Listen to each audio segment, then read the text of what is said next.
Welcome to the Poindexter Lounge. I'm Enosh's grandma, and I say yes, release the Snyder Cut. That's right.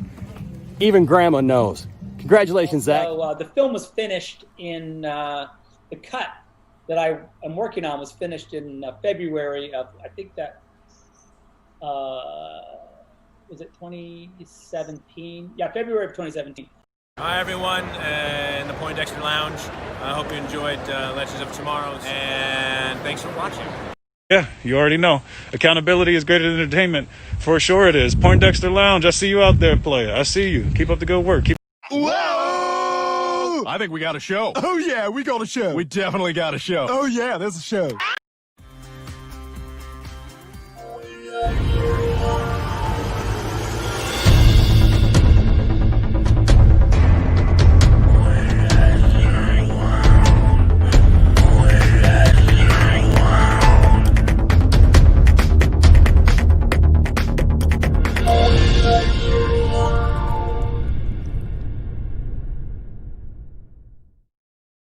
What's up, nerd family? Welcome once again to the Poindexter Lounge. My name is Enosh, aka Enosh Fett, and it is good to have you with me in the lounge today. Now, look, if this is your first time to the lounge, just know that the Poindexter Lounge is a place for nerds. That's right. It's a place where you and me and my friends can get together and talk about the things that we love. Things like TV shows, movies, games, sci-fi, fantasy, comic books, superheroes, toys, just random news and stuff that's going on in the world of pop culture.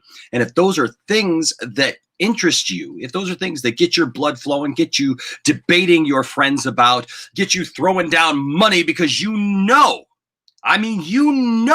you're right about whatever movie or TV show you're debating on, then ladies and gentlemen, you have found the right place. This is the right place for you. And so please hit that subscribe button as well as that notification bell. And let's be friends, even if you, like an older version of Superman. I got sucked into an argument on Facebook. I know I shouldn't, but a lot of people are getting sucked into political debates these days. No, I'm getting sucked into debates defending Zack Snyder and his version of Superman. And you know what? I will do that. I will defend that to my dying day because Man of Steel is awesome. It was a fantastic movie. It is a piece of beauty. It is art that transcends most movies. And so I love that. I love BVS. BVS is tremendous. A great transition then to now what we will get next year with Zack Snyder's Justice League. All right. So that being said, a couple things happen. I've got a guest tonight, and I will go ahead and there will be some time for you guys to go ahead and come on in here and talk to us. And so I am going to put the I'm going to go ahead and put the link for tonight's stream right at the top of the description. All right, so that will be in the top of the description.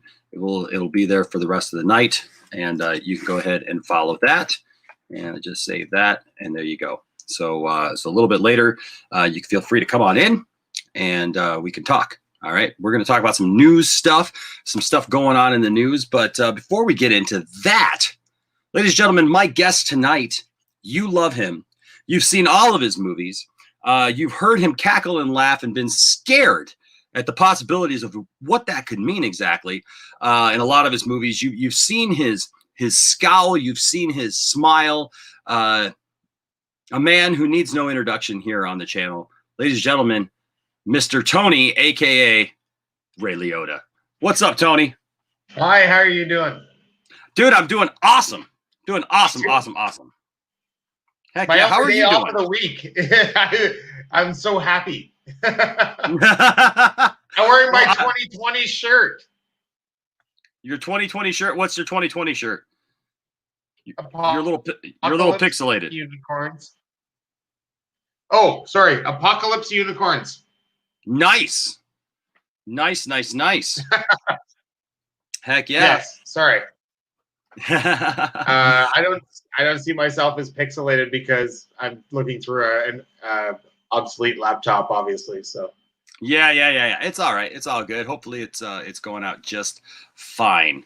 But I'm sure it is. But hey, man, it is good to have you on the show tonight. We're going to talk about some pop culture stuff. We might invite some people in to talk with us, and we're just going to have a good time. It's been a little while since we had one of these streams, and so this is your guys' show. All right, we're going to talk.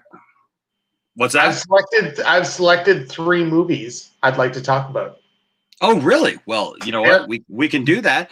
Nerd movies. Nerd movies. All right. Well, first, let's go ahead and say hi to everybody who's here so far.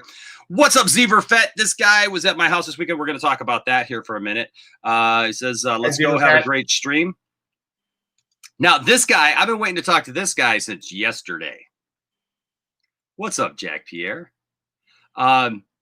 This guy. Oh, I love Jack. Jack is. I noticed he's changed his tune a little bit today. Usually, he's telling me he's going to fight me for my leader position as leader of the Snyder cult. He's usually challenging me, throwing down the gauntlet, and mocking my Detroit Lions. There, Tony. I don't want to talk about your Detroit Lions either right now. Oh, but you know what? Normally I do not cost either. Me something this week. Yeah, you see, normally I don't like to talk about my Detroit Lions either. But when a certain Jack Pierre, who's a Ravens fan, I'm a Bengals fan. I can't say anything. So. Yeah, but see, Jack Pierre is a Ravens fan, and Jack Pierre every week is reminding me about our 0-16 season. He's reminding me about the failures of the Lions, and those are all there and good, But a certain little team from Detroit took on the Ravens yesterday, and oh yeah, let's see would I have anything for that? Let's see if I could find something just for Jack Pierre tonight. Don't do it. They're trying. Let me just break it down for you like this. I can summarize everything up in simply 2 words. You lost. Over the Grand Canyon, off your face, through the window, off the floor, nothing but net. Oh yeah. Yep. Hey, it doesn't matter how many you win, as long as you win the ones that matter. And this was one that mattered to me. So hey, it's all in good fun, Jack. But you know what? Yeah, I think I'll be leader for a little bit longer. A W is still a W, no matter what they say, right? Exactly. And you know what? Actually, speaking of W's, the Lions actually, I believe, have more than the Ravens do. So there you go. Yeah. Yeah. So, hey, Jack, good to have you, though, in the chat as always. Hey, what's up, Jeff? Good to see you, sir. I love that avatar. That's an awesome thing of beauty. What's up, my friend Darth Tasty 2099? What's up, Ryan? I miss you, man. I feel like we haven't talked that much lately, and I miss you. And yes, the grand. Well, you know what? Her name is not Fee. It used to be, though. But that was her married name, and so she dumped that. But she's still we still got her around here. What's up, Barcelona? What's up? How are you? Always good to see you in the chat. What's up, Arctic Conquest? Always good to see you, my brother. Right here, my avatar. What's that? I wish I knew how to change my avatar. I have nothing on it. It's horrible. Oh yeah, you got to change that, man. You just go up there in your settings, and you figure it out. What's up, Rel? Good to see you, sir. He is one of our Patreons, so it's good to see you, sir.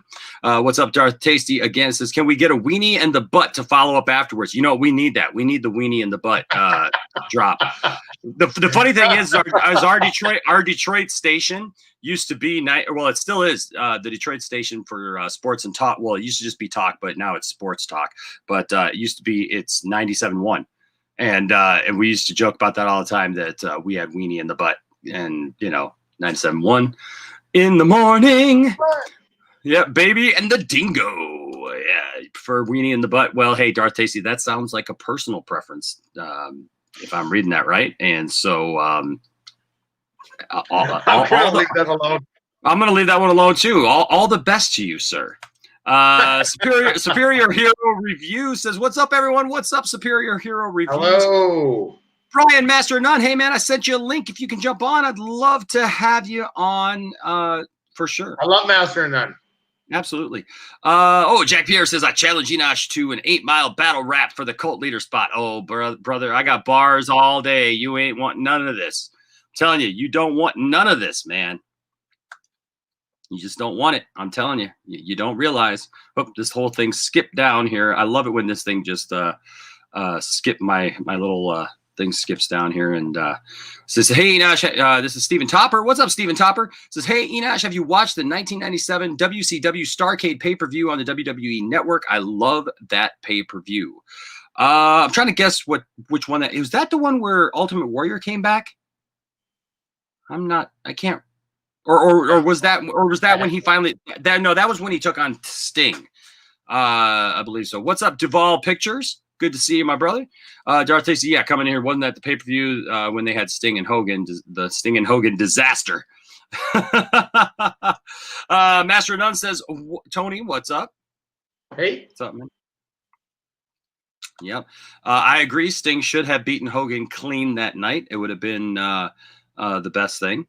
Let's see here. Jordan Farrell, what's up? Let's make this stream explode in epicness. Yes, and you can do that by hitting that like button. And if you haven't subscribed, make sure to subscribe.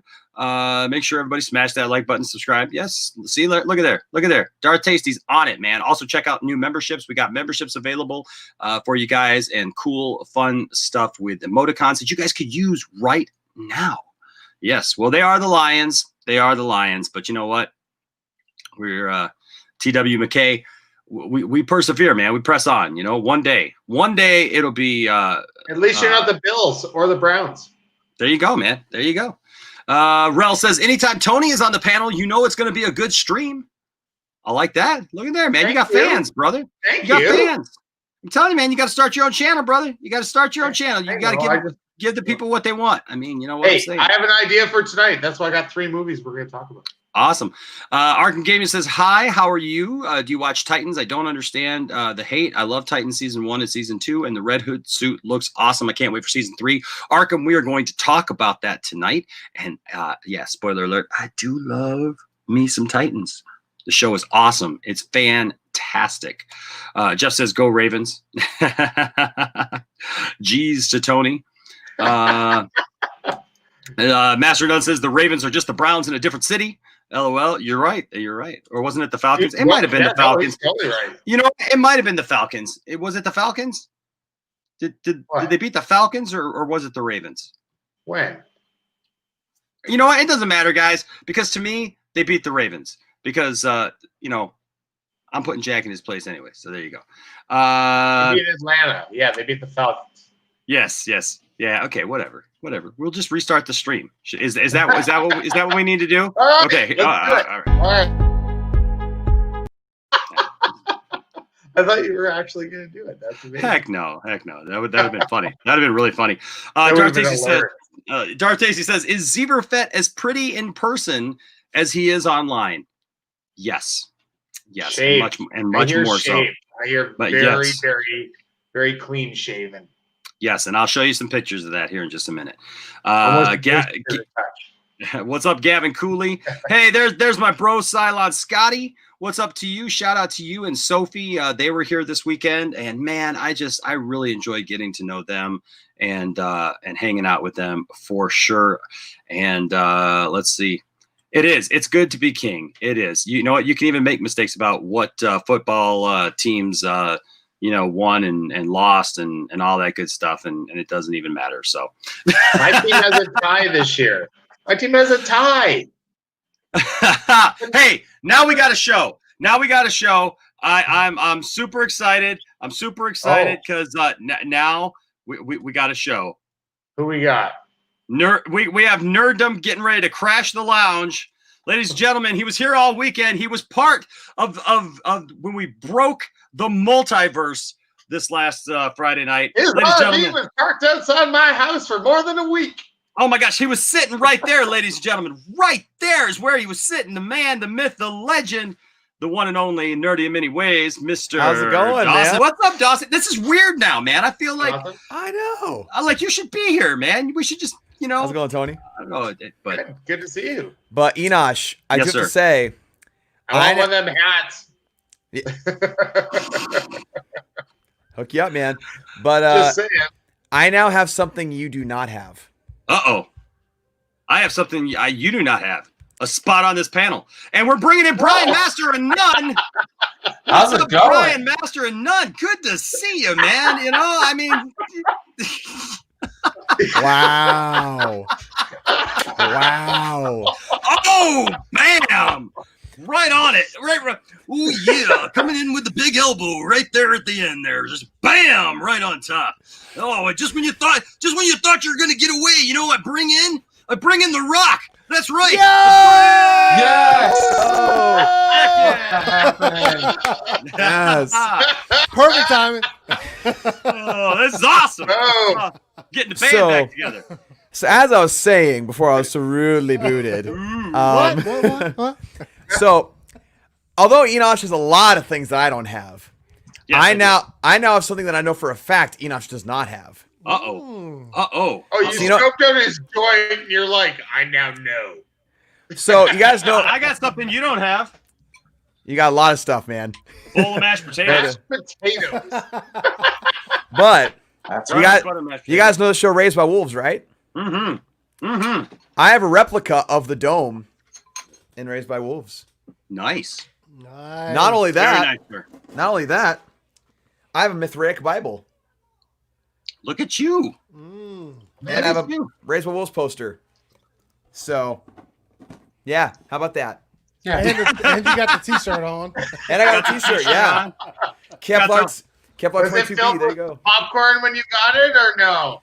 No, this was a gift from Was that one of the filled with HBO. popcorn? It was from one of the Raised by Wolves marketing teams that they sent me. They sent me this care package. Well, look at them watching nerdy in many ways. I know. He's in there coming up in the world, man. What's go. up with that? What's up with that? It's good to be the king. Hey, Yeah? you know what? We got to give a proper introduction. We gave everybody else an introduction. What's up, Anthony? Yo, what's good? What's happening? What's good, everybody? Hey, I won't be on long. It's pretty late. I'm sure you guys know it's the hourly times, but yeah, I was watching when you started, and I was like, yo, I'm about to jump on here for just a little bit. You know? Heck yeah, heck yeah, heck yeah. Considering the weekend we just had, it's it was fire. It was freaking fire. It was fire. It was fire. Yeah. Speaking of fire, I do want to, before we jump into all that, I do want to say a shout out to all of our members. Some of you who are actually on this panel right now. Nice. Thank you guys. You guys are awesome. And then also to all of our Patreon supporters, you guys are fantastic as well. We appreciate all of your support and everyone who just gives in super chats or you watch the channel. And so don't forget, beginning of the month, we're giving these away. We're giving away the Matrix here, right here. We're giving away the Matrix trilogy and the Animatrix. And so you can get that by, all you got to do is give a super chat, or anybody who joins as a member or the Patreon. And so we give a little back because we love you guys. And so there you go. Oh, speaking of patrons, one of the people that commented on your stream earlier, Rel McMillan, just became my latest patron.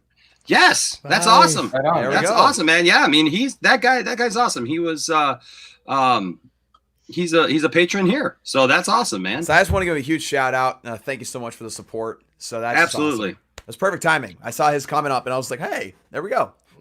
Absolutely. I did want to address this. What's up, Scotty? Yes. Dang it. I'm not... Okay, Christopher says, I was under the impression the stream was tomorrow. Change of plans, Enosh. No, actually, I just punched it in wrong. We've all done that one before. We've all done a Nicotina before. There you go. That's my Nicotina. So there you go. My midnight stream at 9:30. Yep. But hey, I would be amiss if I did not mention the fire that happened this weekend, ladies and gentlemen. If you missed it, you missed history. Oh, that was great. Dude, they don't let me across the border. Okay. I know, man. I know. Next time, bro. You are definitely welcome, man, for sure. But hey, these two guys, Dawson and Anthony, were here, And I'm putting the video together of all the behind the scenes stuff of me picking them up from the airport, of me dropping them off from the airport after we've gotten a combined about 3 hours sleep over 4 days. And then a bunch of stuff that happened in between, us just like talking in the van, us just chilling, the whole ceremony that we had at the beginning before we watched The Empire Strikes Back. If you didn't know, I threw a party for 25 people. We rented out the theater here around the corner from my house, and we watched The Empire Strikes Back on Saturday night. And these guys flew in along with Zeverfett. And man, you got and Cylon, Scotty, and Sophie, they were here. Yes, everybody was here. We had a blast, and you guys just great people. Great people. You made it awesome. And I just want to throw these guys up here, right here. Look at this. Look at that. That's everybody. A crew. That's oh a crew. My gosh. Yes, oh my gosh. This was awesome. When everybody came in, of course, there's Anthony right there. Let's go. Heck yeah. There's Zeverfett. He's not with us tonight, but yeah, you know, he's just as pretty, right? He's just as pretty in the picture, right? I think so. There's these two guys. We had to be doing something you shouldn't have. Well, yeah. Well, that's the thing is we were gonna hug, but you know, we realized if we touched each other, that the whole universe would just look back there in between you guys. I know there's Tip. Tip's like, Tiffany's like, they touch each other. It's all over. Don't touch. Don't do it. Don't do it. And then of course here's Silent Scotty. Yeah. Silent Scotty, what's up, brother? And here's Sophie with Darth Vader getting the photo bomb. They were awesome. It was so good to have them, and we did a bunch of stuff. We went to the comic store. Fire. Oh my god! Yes. Yeah, the whole family there. Everybody got a little something there. Got these awesome books from that place. Goodness gracious, that was awesome. Heck yeah. And then we had special guests as royalty, real DC royalty. Yes, joined us. Miss Wonder Meg herself. Yeah, she joined us here after the movie, and that was awesome. And she came here. She tried to steal my Gene Hackman Lex Luthor. She could tell she's so disappointed that she got caught. Oh yeah. She wanted to get out of here with it. But I didn't let her. Well, the thing was she actually, there's a store that we both frequent, and she saw it as a friend of hers was selling it actually, and it's been kind of expensive the last few times I've been there, and you know it's the only one there, so she kept going back, and I went back a couple times, and then finally the last time I was there, man, I just pulled the trigger because it was on sale. I was like, I'm buying it, and then she came back and it was gone, and she didn't know. Little did she know, and little did I know. That I would be the owner of it, and then she would end up here. Isn't that weird? So, so there you go. Here's the guys just like losing their mind. Yes, losing their mind when they walked in. You guys really looked like it was Disneyland in here, man. You should stop. They came in. It is. It's they came in with their phones and stuff, and they're like taking photos and pictures and video of themselves and everything in the toy room. Yeah. Did It's a Small World After All come on when you guys got together the whole time? Just kind of, Sung by Rob Gronkowski, by the way. It's a small world after all. Nice. Wear a helmet, ladies and gentlemen. Wear a helmet. And here's us right here while we're streaming, having a good time. Look at that shirt that I'm wearing. That shirt is fire. Enosh is sleeping. Apparently. I was probably bored with something Zeverfett said. Is that the shirt? Hey guys, check it out. You need to show that picture where Anthony just looks pissed the entire world. Oh yeah. And here you guys are at the movie. You guys were way up in the back row. And we had lightsabers for everyone, and it was just fun. And Meg joined you back there. And then here's where it got really personal. Don't touch the tips. No, what? That's you guys cross the stream. Oh, it was so funny. He's like, don't touch the tips. The tips your only part. You know, I gotta say. Here's that picture you were talking about. Yeah, Anthony just looks so pissed. Why I was looking. Everybody looks serious. Anything in his eyesight would have died with that look. Well, it's like he's got a controller underneath the table there. He's really focused on a video game. I don't. Obviously, Ryan and Enosh are both there discussing something. I don't know what Dawson's talking. He's just looking at it, and I'm just like, yo, I don't know why I look like that. Man, that's so funny. When the little Caesars get man. You were eyeing a toy in the room. You were eyeing that thing. Maybe I might have been. Oh, I'm trying to. Let me see if I can perspect my eyesight across the room to what was over there. The big Millennium Falcon, or what is that? Yeah, that'd be about it too. Yeah, that's it. Let me have that. But folks, let me tell you something. Maybe you're You guys have yourself. Just thumb It's wrestling. like, I will not lose again. I've lost 30 times in a row. Not again. I will win this time. Yes.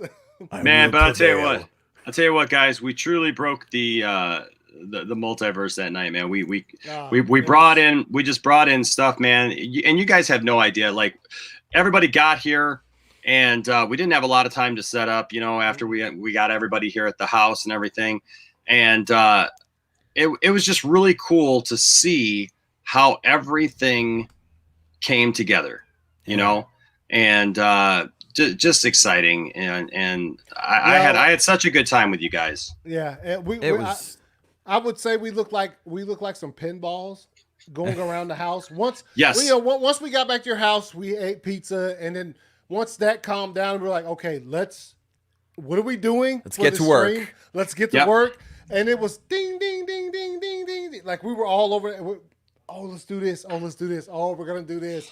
And it just came to.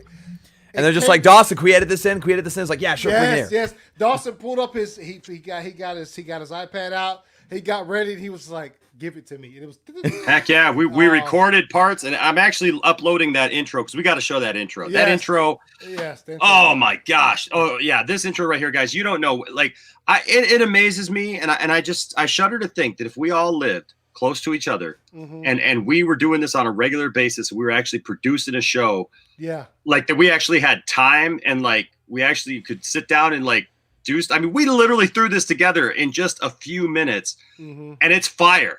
So like, I mean, we just take down the whole entire, YouTube universe if we were doing it. But we put this thing together. This was our intro, and it turned out great.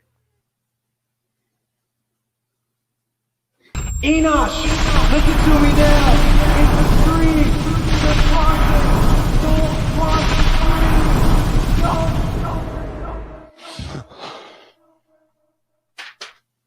That was weird. You're so right. I could never turn you down. Oh, Lois, come kiss me. Okay, Superman. Oh, mwah, mwah, Mwah, mwah, mwah. Oh, you're so gorgeous, Sir, Lois. we're ready to start the stream. What did you see?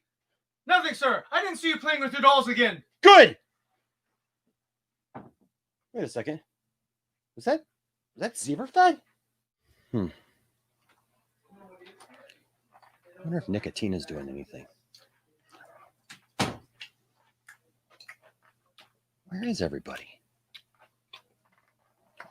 Why can't I get anybody to stream with me? Hey, yo, Enosh, man. I must say this room is fire.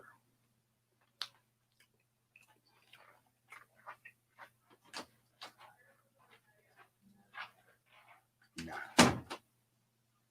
I give up. I guess I'll just stream myself. Man, and then the intro came in. It was awesome. It was awesome, and I agree. Barcelona B. I tell you what, I don't want to just make it an annual thing. More than that. Yeah. Heck yeah. There you go. I gotta say, these guys came in as acquaintances, people that I know on the internet by looking at a screen and talking to like this. But you guys all left as family, and that's just how I felt about. That's how I felt about the whole thing, man. Yeah. Like, honestly, I said on my stream earlier tonight that that weekend was like the high school sleepover with friends. Yes. That I wish I had. Yeah. Like, dude. that was awesome. Yo, Friday. I hate you guys. I'm so jealous right now. I sent you a freaking personal text. I was like, I hate you right now. It was crazy because Friday we streamed for 3.5 hours. jumped on Nicotina's stream, and it was such a I'm not gonna say an exhausting thing because we had fun doing it, but once we got done, we were like, all right, so let's make a couple plans for tomorrow, for Saturday, and then next thing I know, we're all standing in the kitchen chit chatting for like 2-3 hours after that. Yes. we like sitting there in the kitchen just eating slices of pizza, eating chips, peanuts. I'm sitting in Enosh's game chair eating like Cool Ranch Doritos. Like, yeah, it's like this. And we this conversated for like almost 3 hours after the entire thing was over. Yeah, it was crazy. And it was just everybody. It was just everybody too, and that's what I loved. And it was like nobody got left out. Nobody. Got left out that was the beauty. That was the beautiful thing about. I really love that. Like Cylon, Scotty, and Sophie were here, and even though they weren't in the stream, like they were out there with Tiff and stuff, and they were watching the stream on my TV while we were doing the stream. And then it's like when we all came together, we were all just talking and enjoying ourselves and having fun. And I mean, and like you said, I love the fact that nobody got left out. Everybody got good time with everybody. And live super chats. Oh, live super chats. I'd like that to be a regular part, man. We made $4 in live super chats. It was right here. The money was just flying in, man. It was just woo, there it comes. Flying in. Heck yeah. But Rel asked, how long did it take us to create that video? Yo. Total, like less than an hour. Yes. Oh yeah. Like we filmed it, visual effects edited it. all. Yeah, we filmed it, edited it, all within a span of like less than an hour. Yep. Nice. Mm-hmm. Yeah. It was that. That's why we talk about like the chemistry that came into that period, like just that small amount of time as being so fire, because I'm legit. None of this was pre-filmed. We discussed it and we're like, okay, let's go. And then filmed some of it. And before I walked in there, Dawson saw me. I was standing outside of the room before I walked in there, like trying to hold in the laughter. I was like, and then his part was the most well played. Like, yes. Oh man, when you hold up the pizza and you're just like, and you walk out, oh my gosh, so hilarious. Yeah. I died every time I watched that part when I was editing it. Like every single time I went through and watched, I was like, I like the Spaceballs reference, so that was great. Yes. Yeah. The Spaceballs reference at the beginning is great. Well, no, I watched it when it happened. I was like, first time I saw it, I was like, is that Ryan? What? No way. Yeah, because when you see Dawson come in, that can easily Dawson not be there because just right. the way it's filmed. Been green But when screened or Ryan pops in, you're like, yo, he has to be there because there's no other way to. Well, and then it was like it clicked in my brain. I was like, oh my god, I forgot everybody was going over. And Gavin Cooley was on my show tonight in the Collins show, and he's like, when he first saw it, he's like, yo, green screen stuff has gone way too crazy. Like they're actually like they look like they're there. Like he still didn't believe that we're all there in the same room. He's like they're all on the same screen. Like StreamYard's green screen capabilities have really gone up. Oh man, I wish our green screen capabilities was that fire. Oh my gosh, that'd be awesome. Yeah, that'd be awesome. But yeah, that was man, it was fantastic and just a lot of fun. Hey, I'm gonna so I got a couple of things, but I am gonna bring this guy in. So guys, he disappeared. Never mind. The link is in the description. I'm taking a page out of Nerdy's book there.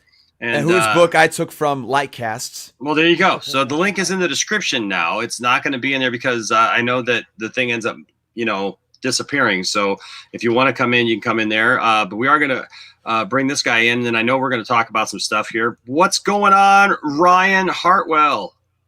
Hey, where'd you go? Hey, there good? he is. What's good? What's going on, Ryan? He's breaking up pretty bad. Yeah, Can you see me? Up pretty bad there. Oops, shouldn't have waved to him. Mm. That's my fault. You froze. He's still there. You're still there.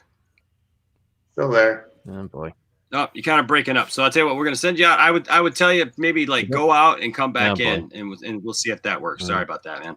All right. Damn, that was my fault. I waved to him. You cursed him with your wave. But now that I have you guys like again, this was like one of the best weekends ever. I agree. It was not even exaggerating. No, not exaggerating. It was definitely like you said, Dawson. Master Gun, you want to get our own show or what? I hate these guys right now. right? Neither of us were there. Yeah, I was Oh, a little jealous, a little green. With yeah, them. yeah. They don't let me across the border, and There it's we not go. because I've done anything wrong. It's because you guys have Change the lights to green. We're a little green. I just gotta say, This is so wizarding. It must have been extremely wizard. Yeah, it was, man. It Oh, was. and then on wizard. the watch party with Nicotina, where we're watching BBS, that was just. Oh my gosh. We So came funny, in a little hot. We came in a little hot. Honestly, Yeah. the Mystery Science Theater 3000 approach would have been just fantastic. Well, that was the thing. We started getting shushed, and so when we started getting shushed, we were like, Well, I get it, but how many times have we seen this movie? Come on now. I mean, Yes, exactly. it's not like the first time we watched it. So that when they were shushing, I was kind of like, come on, man. We all know Well, the I word. mean, if you're gonna have a watch party, that means the movie's open for discussion as you watch it. So Yeah. But I agree. we came in hot, but that's how we come in. So you you know, it is what it is at this point. So yeah, Right. yeah, but we had fun. You want to get nuts? Come on, let's get nuts. yeah, But it was good times though. I had a lot of fun just yeah, being yeah. halfway across yeah. the country hanging out with you guys. It was great. Heck Yeah. yeah, heck yeah. But okay, so before we start bringing people in to talk, and I know some people got to go, but I am interested to hear you guys' opinion about some stuff that Okay. that did get dropped, because I do have some stuff and some stuff that I haven't seen actually talked about anywhere else. So we'll just go down this. Did you guys see this right here? David Sandberg was talking about improving the Shazam suit, and tweeted this picture. Oh gosh. The only thing missing is a bow tie. Yeah, I don't know how I so feel wrong. about this. Going full Chippendale. Yeah, that's wrong. Just wrong. Yeah, Just wrong. you know what? I will say I admire Sandberg's Sense of humor. Yeah, sense of humor, and also like view of himself, because there's a lot of people who asked him questions, and he said, yes, we made mistakes with the suit with the first movie. And he also acknowledged, like, yo, this was my first superhero movie, so the second one he will improve. I think this is very, very hilarious. I think it's him being mindful of himself and being mindful of what he came with.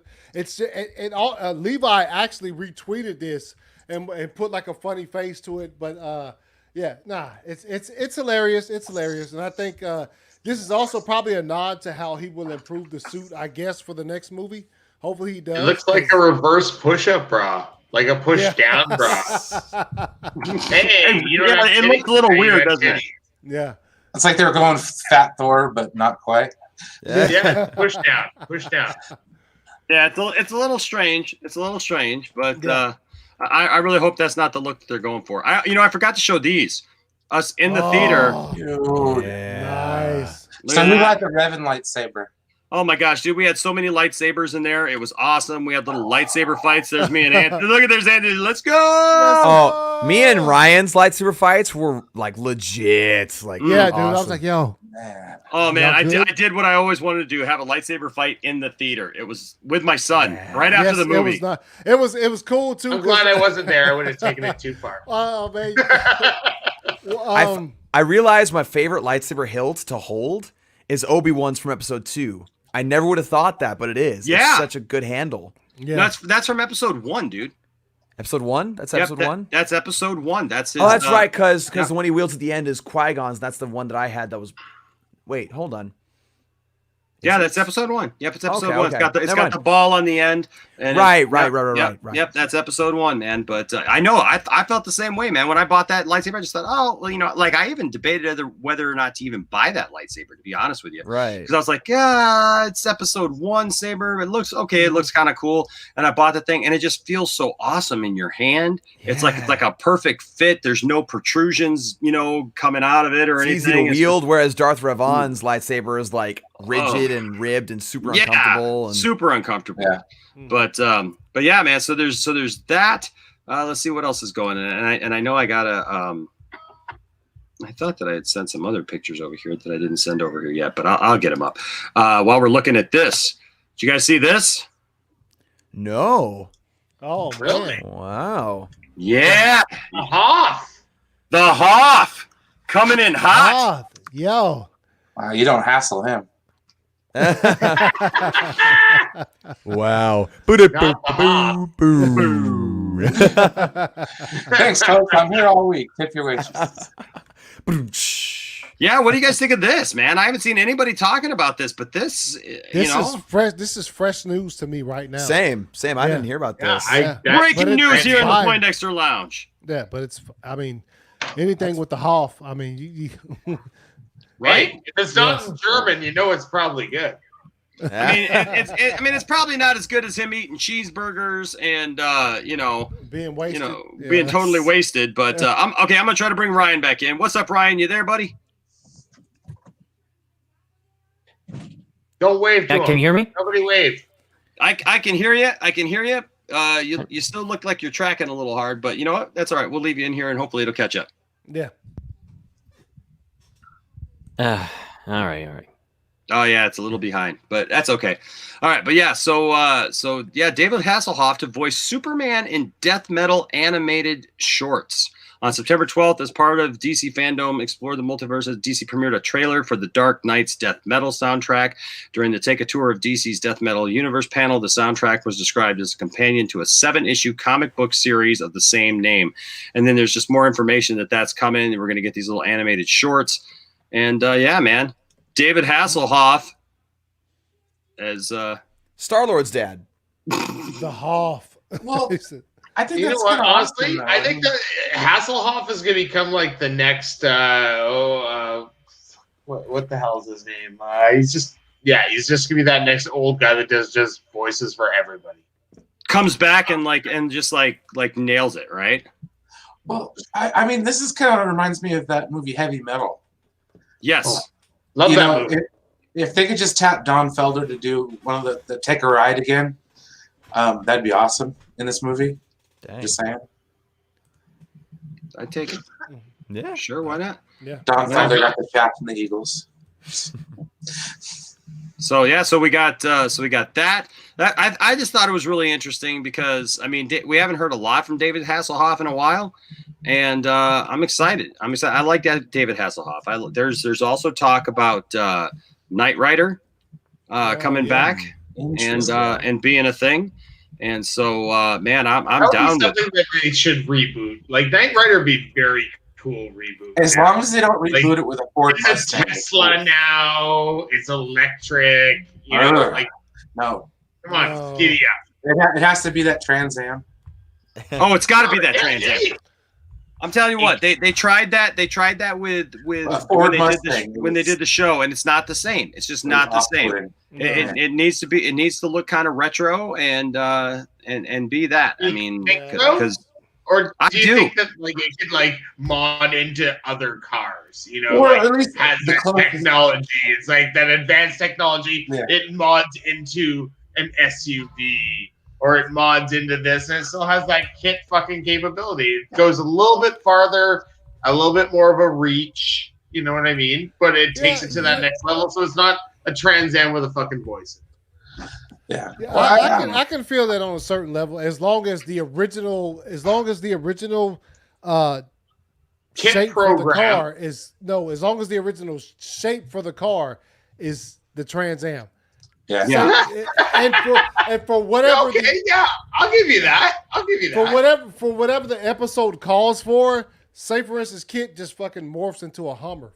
You know, cool. Yeah. Okay. As long as the original. As long as the original design is the kit that we all know and love, then yes, let's go. I agree. Okay, I'll give you that. Yes. Or the Airwolf helicopter. I'll tell you what. So Cylon Scotty, you know, it's amazing you brought up Heavy Metal. So Cylon Scotty was talking about first of all, he says, Brian, you just keep giving me more reasons to love you. Hey man, I never stop giving, but exactly. But talking about Heavy Metal, so Silent Scotty introduced me to a band called Sword. Hey, there you are. There you go. That's better. That seems to be better. We'll see. And so he introduced me to a band. I can hear you. So he introduced me to a band called Sword. Okay. And Sword was really cool. It's a modern band, but it has that old school heavy metal kind of sound. And there's like a whole story behind it and everything. We'll have to have Cylon on sometime and just kind of talk to us about Sword, because I can't remember the whole story, but it's like this futuristic thing, and there's like a spaceship, and these guys, man, they made this like old school looking video, dude, that's like fantastic and just has that old school look to it, you know. Nice. So yeah, man. So yeah, it's cool. The 70s and the 80s, I love it, man. I wish I'd have been born 10 years earlier as far as music goes.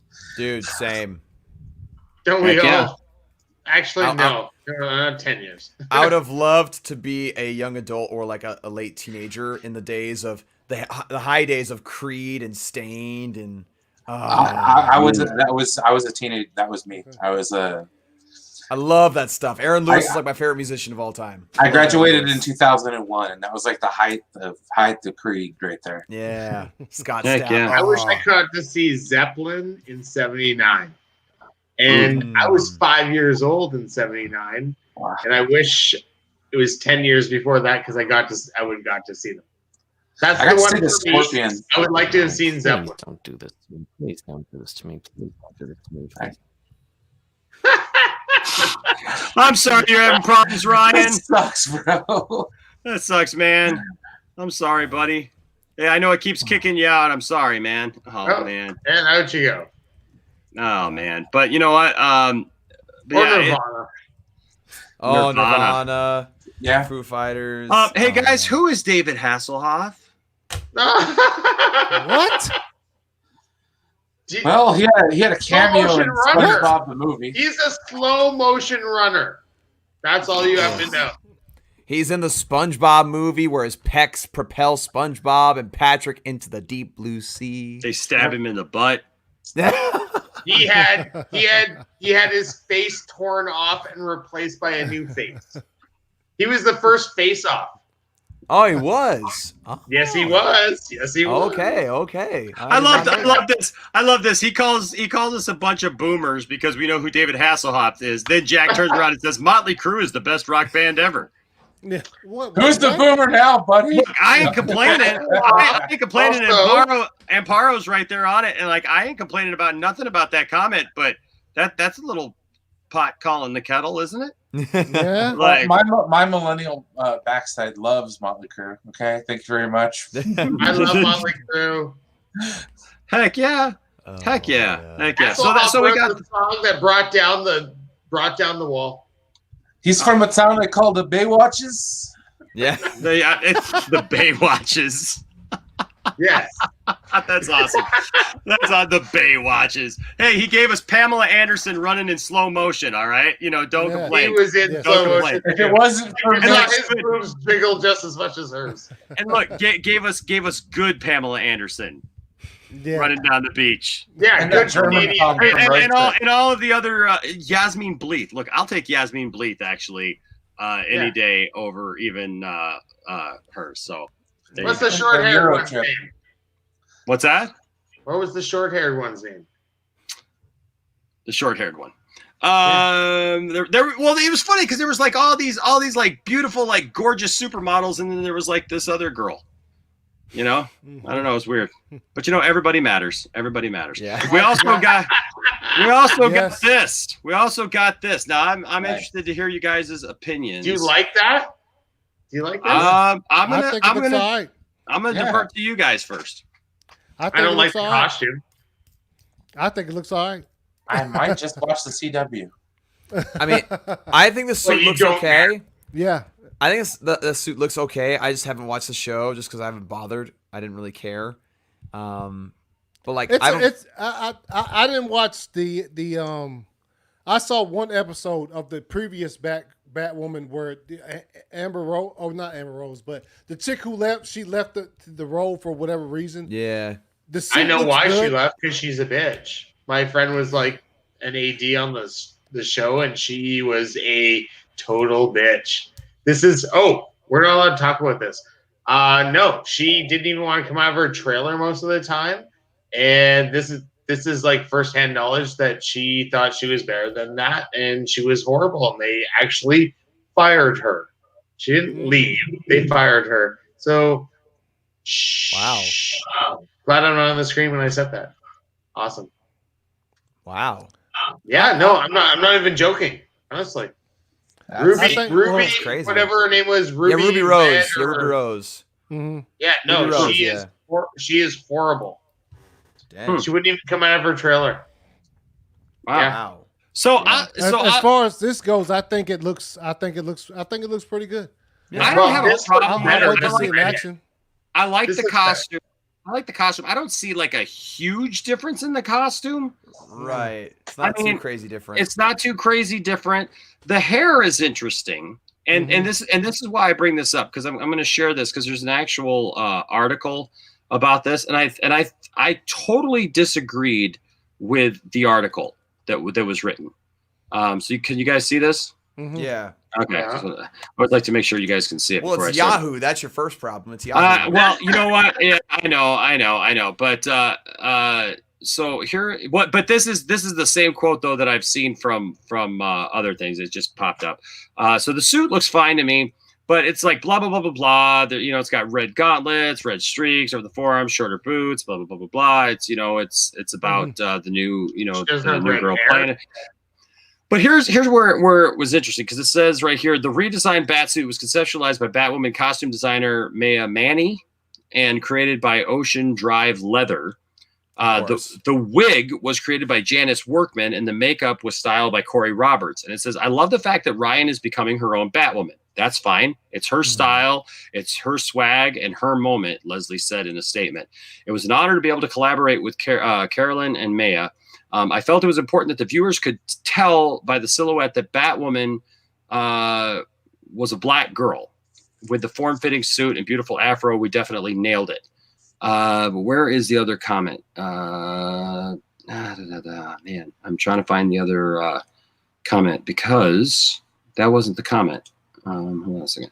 Because I think she looks great. I don't have anything wrong with that. I think it was fine.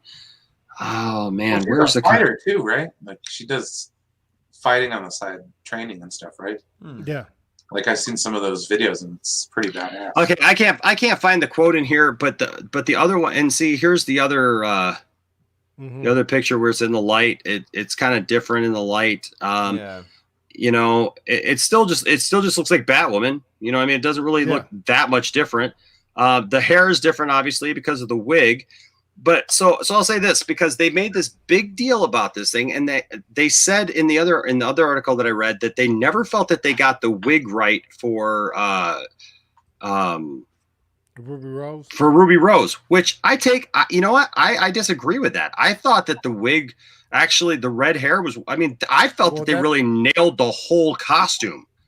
I like the red hair. I did like the red hair. That because that's how she looks, though. She Yeah. has the red hair. In the comic, in the comic a lot book, of iterations, yes, it's the red hair. Yeah. So I mean, obviously, if they're going to change, if they're going to change, the actress who plays Batwoman's skin color, they're gonna say things to that effect. Look, both of them look good. I guess I only saw the one episode of the other one with Ruby Rose. You could say what you want about Ruby Rose's performance. She's been hit or miss in movies that I've seen her in. What was she? She was in John Wick, the second one, right? She was also in the Meg. She was in the Meg. Yeah. Orange is the New Black. That's not what made her famous. She was in like a TV show that made her famous, though. Well, Orange is the New Black. I think she's That's it right there. That's what made her career. Yeah, she's a very good. As if you're talking about an action-oriented female in a movie, Ruby Rose is good. As far as Batwoman, it didn't come off out, like I said, I only saw the one episode, but to me it wasn't convincing. Maybe she will be convincing, but the comments like you said, Enosh, like you said, Enosh, the red hair is more familiar to me as being a fan of the source material. Only because they filmed it here. Do what? No, sorry. I'm just responding. I'm like, it's only because they film it here that I know certain things. That's why. Yeah, well, I mean, but I can remember it very distinctly. The first thing they released for Batwoman with Ruby Rose last year, it was a photo, almost looks just like that first one we looked at of her, except for it was Ruby Rose and she had the red hair coming out, and it looked pretty accurate. I think they might have changed the suit a little bit, and obviously the hair is different because the actress that's playing Batwoman is African American, so they changed that to a certain extent. Don't have a problem with either one of the looks, but Enosh, what you were saying, I got you 100%. The original one looked good. The original one looked good, and it's being changed because the actress it's not just a white woman playing it; it's a black woman. So yeah. Yeah, and the thing is, I don't have a problem with that, at all. It's just that, like, the only thing I took issue with was the fact that the people who made it said that they never felt that they nailed the first wig. No, like when they made the wig, and I was like, that wig looked great. Yes. Like, I don't know what wig you're talking about, because that wig looked fine for being the white act, and this one looks fine. My only complaint, actually, I got to say about this, and maybe it's just because I have curly hair, so I know what curly hair feels like when my hair gets all. Because look, I could brush out my hair right now, and I can pretty much look like that. I can pretty much do this hairdo right now. No lie. Spoiler alert, Enosh is back. It kind of looks like Chris Cornell from Soundgarden back in the day. There you go. It does.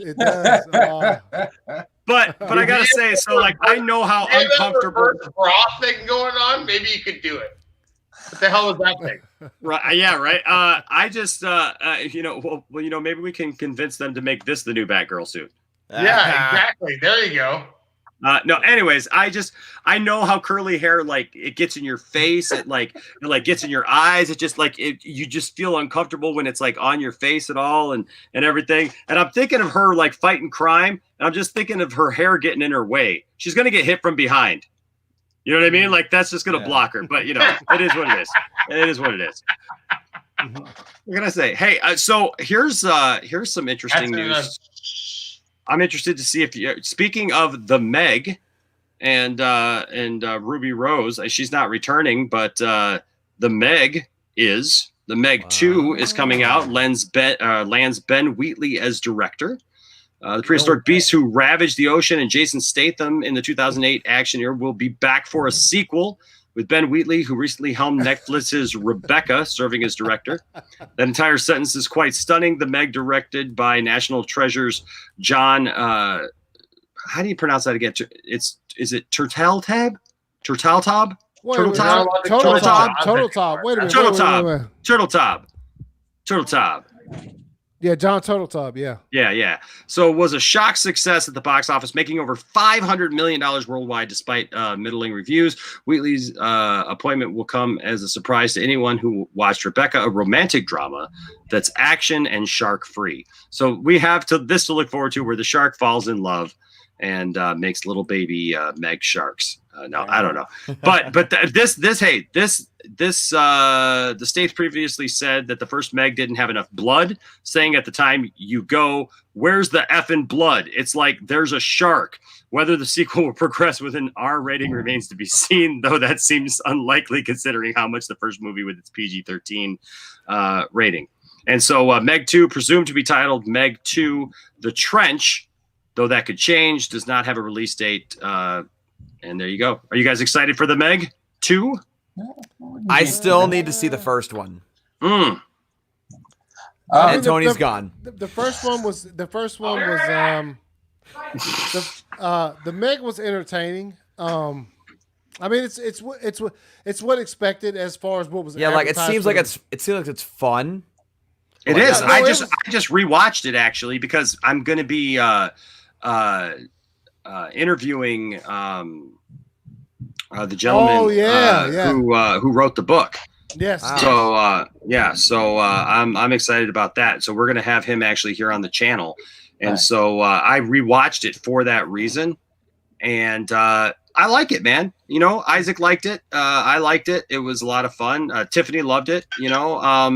But I like sharks. I love Jaws. I love shark movies. I love having fun with shark movies. And there's some surprises that it throws your way. And you know, I like it. Aaron Entertainment says, "Who will Jason Statham take on next? Giant squid, Loch Ness? I would love to see a good Loch Ness movie, guys." We're gonna get 20,000 leads. Loch Ness. One thing I was gonna bring up, I brought it up in the chat. I just heard recently that Kate Mulgrew is gonna come back as Captain Janeway. Yes. And I loved her as Captain Janeway, and I loved her as Red on Orange Is the New Black as well. I liked her as Janeway as well. Another show that I've been watching that I've been digging lately, especially since I'm a huge space nut, is The Right Stuff, the television show that they have on Disney Plus. Oh, it's really good. I like how they portray the astronauts. So do they change the story up? Is it a different? No, I mean it's the same basic story of the Mercury 7. It just it gets a lot more in depth than the movie did. Okay. It's like 4 hours long. I love that movie, but it's still like 4 hours. Well, especially it's got Chuck Yeager right in the very beginning of it. You know, as the bartender. Here's my so not to get away from that. Hold on. My dream casting for the Meg 2 is what's his name? Who does no, well, the shark, yeah. No, the guy. Rainn Wilson. Who's your shark? The guy who does who created Family Guy, Seth MacFarlane. I want Seth MacFarlane in there, just so that at some point the shark can come up and like do something stupid, and he can just go, "Shut up, Meg." And yeah. When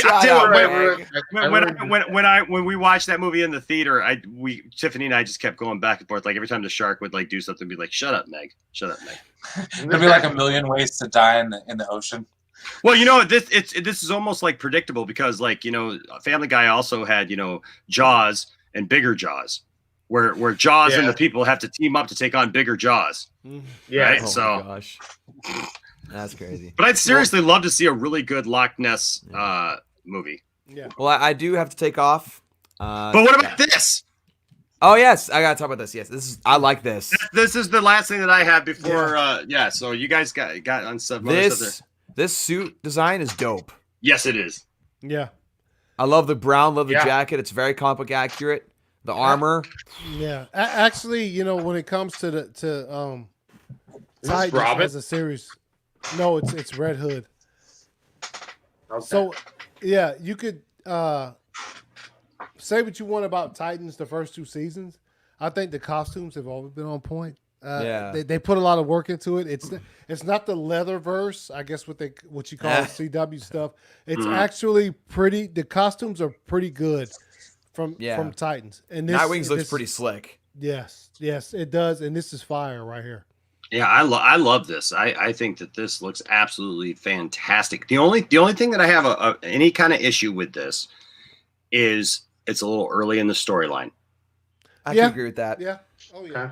I mean, it's a lot early in the storyline, really. If you really want to get to it, it's a lot early in the storyline. So, but you know what? And while you guys are discussing that, hold on, I got something to go get, and then I'll show it to you. Go ahead and converse amongst yourselves. Nah. How are we doing? No, we're doing okay. You know. Yes. You know we what? hate it here. We hate it here. I want to talk about this right here. I want to talk about Remo Williams, the movie. This is like 1987. I want to talk about hold up, Remo. What do you know about this movie? The Remo Williams, The Adventure Begins. Yes. You talk about where he comes in on his master and he's sitting on the floor with his hands like this. Yes. He's floating off the floor. Yo, Remo Williams. I want to know what you know about this movie. Enoch had left for too long. But I'm back. Remo Williams is fire. Nice. I will never forget that when he comes in and dude who's training him is all. It obviously it does not hold up. The special effects hold up zero right now. No, when he blocks the bullet, the bullets. Come on. Yes, that. No, I'm talking about when he walks in on his master while he's meditating and he has his hands on the floor like this and he's like, I can't do it because you can't see my hands and my legs. Yeah, I know what you're talking about. Yeah. No, Rebo Williams is fire. That's his pre-trimmer days too. That is his pre-trimmer days. Yes. What is it? Fred Wilson? Fred yes. something. Yes. Fred Ward. Fred Ward. Yes, that's it. Yes. Meg 6, Megan Fox. She gonna be in the movie. Ooh. We just want to see him drink some water. No, guys, Yes, check it I saw out. that. Check it out. I saw that in person. Yes, you did. You were here to see it in that's person. nice. Oh, that's Yes. isn't that nice? I tell you, my favorite thing that I saw from your collection was that Yes. McFarlane Cyborg. Really? Oh, That one looks from, sick. Yes, The one from the Teen Titans cartoon. Yeah. Yeah. Oh, you know what? Give me just a second. It's just right over here. We'll pull it up so people can see it. And then I got a new one to show you, Dawson. That I just got. We'll have a moment here. Hold on just a second. Bragfest 2020. What? How come it's yourself? What do I got? Here's a topic. Wait, I The got some internal shit, combustion too. engine was neither internal nor combusting. Discuss. Well, it was a freaking lie then. All right, let's talk about Rebo Williams again. He's gone. All right, so what do we got?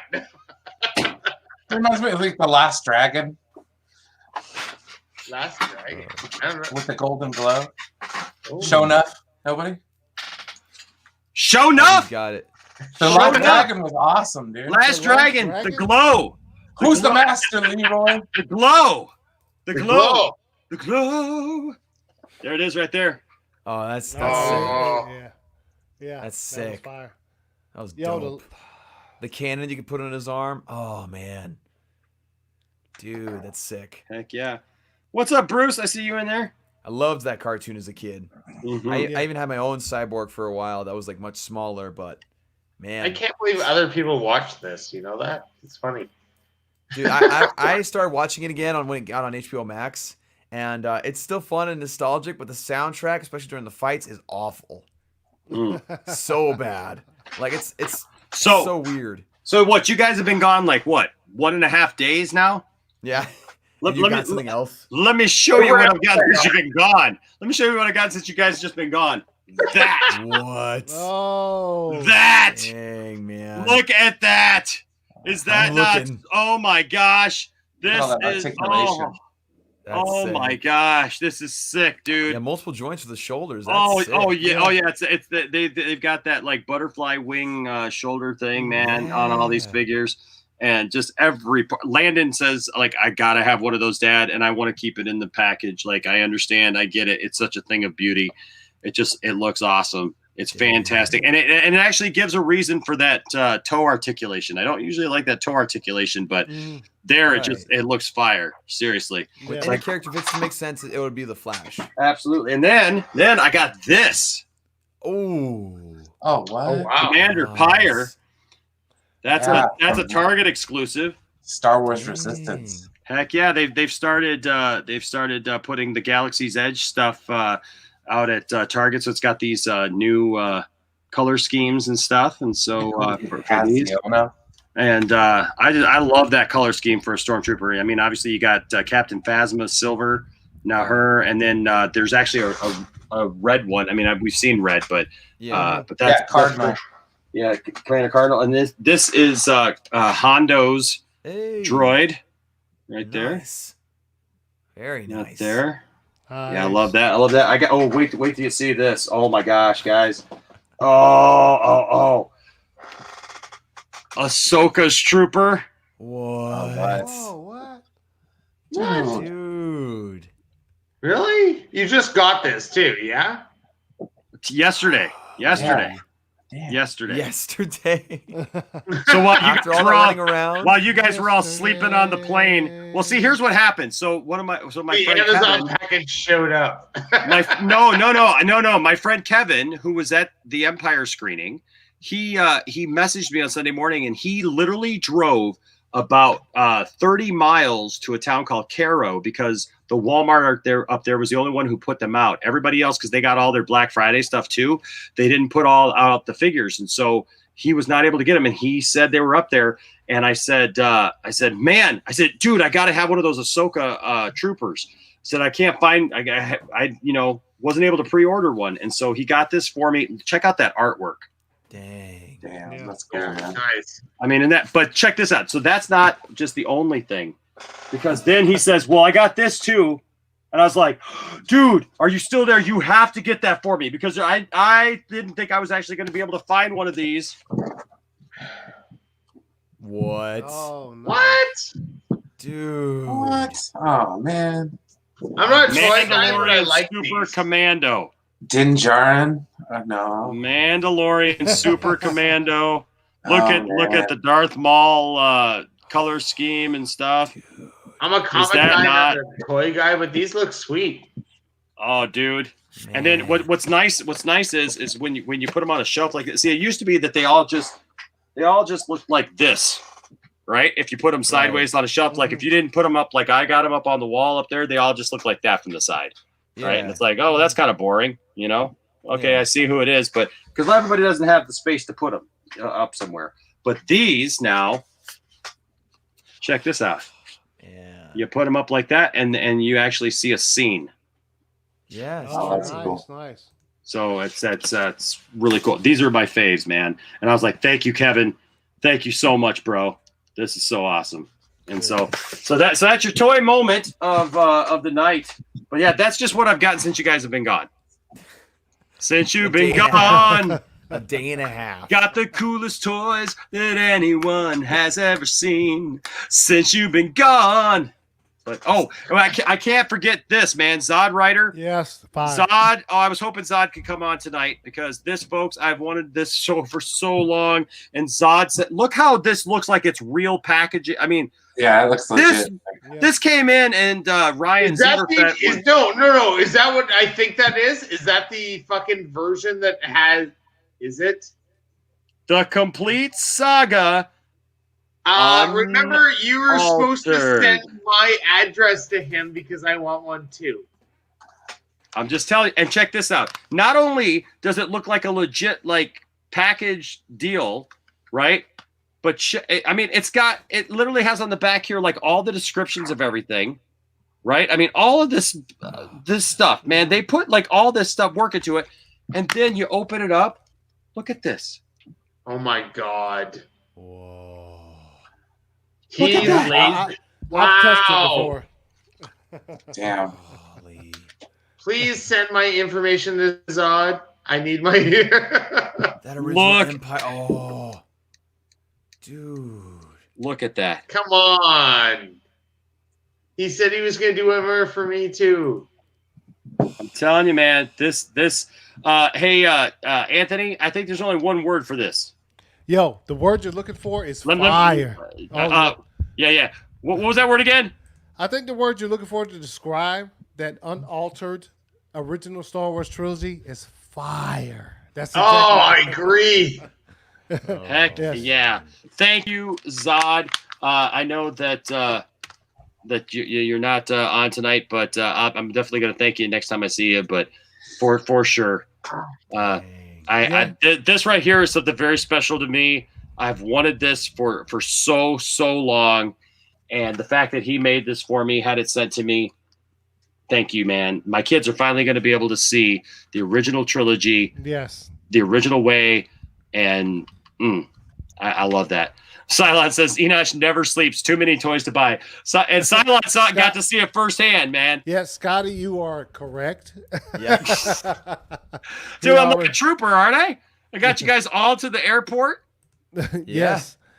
Hey, Ryan. Please send my information. I want that copy too. Ryan Hotware, the unaltered versions, can such things be? Yes, they exist. Oh my gosh. Yeah, super excited about that stuff. So, but yeah, I was glad that I was able to get you guys all to the airport back safely, and that you guys had good flights back and everything, and we all crashed and burned. Yes. And just as you go, I'll show. Actually, I think I can bring it up here. I'll show everybody what we looked like, or what I looked like, I should say. Because I said it to you guys, and I'll just say it because I got it here on the computer. Oh, and by the way, Dawson, Yeah. Dawson has now control over our all three slow of their down, channels. Dawson, slow down. Slow your roll there, Dawson. I could stream on their channels whenever I want. I have officially destroyed the multiverse. Dude, somebody, I could already see, like, in the next couple of days, I get a message. Yo, dude, were you streaming? Because all I saw was the raindrops keep falling on my head. And I'm like, yo, what is that? It's like, yo, Dawson. I was going to, like, stream some random cover song on one of your guys' shows. And Right? Like And I can totally see it happening now. Yeah. Oh, it's got to be a thing. It's got to be a thing. Because for those of you who don't know, we had to give to be able to stream on all on all of the things at once. Yeah. We had to give him permissions for our thing, and so so now he has it. We fell for his diabolical. I was going to say, was he maniacally stroking a cat at the time? When he went, This cat is dead. Get me another one. He sent us a message earlier with that the one of the daughters from Bob's Burgers, like, fire. She's like, I can still stream on all you guys stuff. Yeah, it's hilarious. Can you guys still hear me? Yeah. Yeah. Can you guys hear me? Nod yes or no. Yeah. Yes. Oh, you guys, because I can't hear any of you. That's not a good thing. What? I accidentally hit the Siri search thing on my Can you laptop hear me now? because I was trying to go to something else, and holy crap, that. Well, you guys just keep going because I gotta. Since you can't hear us, let's talk crap about Enosh. So he makes me freaking jealous all the time. I literally can't hear. And it pisses me off. You see the Tommy Tallarico comeuppance? And then I got something he doesn't have, and he's so like jealous. One of those things where he's like separating his friends from the herd. He can hear everything. He's just saying he can't. Yeah, he's just waiting for it. He's like, yeah. Hey, Enosh. Never Be invite that careful. guy on again. I'm gonna Be take a careful pillowcase what and you fill say, a bunch of bars of soap and beat the living hell out of you. Yes, you did, man. That's it. Yes, you did. Exactly. Oh, Look, he's back on. You gotta tell him what happened, Anthony. What? You gotta tell him what happened. Dude, can you? As Enosh, soon as can the you hear me? reaction comes up, it's gonna be amazing. Enosh apparently still can't hear, but they should hear this. They should hear this story. Yo, so the last night, obviously we only got an hour worth of sleep, but Enosh has this big like U-shaped couch, I guess you could say. So me and Ryan slept on opposite sides both nights. So I got a bed. Yeah, yeah. He got his feet were hanging off the end of it though. So. Can you hear us? Can you hear us, Enosh? Apparently not. We got a story going. So Enosh, keep going. So keep going. We stay up way too late, obviously. So we get it. Me and Ryan both laid out on the couch. We were about to, and all of a sudden, I hear. After laying down for about 5 minutes, I hear this right here. It's like this. He said, "Hey Anthony, hey Anthony." And I was like, "Yo, what?" And then Ryan, he said, "Hey, I'm gonna get a pillowcase and fill it with bars of soap and beat the living shit out of you with it." Yo, just like our stepbrothers do. When I say I died, because earlier that day we had got to talking about stepbrothers and making quotes from it, whatever. It was so funny because I was that's like, one of the most quotable movies. Yeah, dude. Can you hear us now? I can hear you now. Jeez. Can you hear us now? I can hear you now. You gotta repeat that for Enosh. Yeah, dude. So we were talking about stepbrothers that earlier that day or whatever. So when me and Ryan finally laid down on the couch to go to sleep for that hour of sleep we got before you. Yeah. So we lay down. I get my eyes closed after about 5 minutes. I'm finally dozing off, and I hear this. "Hey Anthony," and I was like, "What?" He's like, "Hey Anthony, I'm gonna get a pillowcase and fill it with bars of soap and beat the shit out of you with it."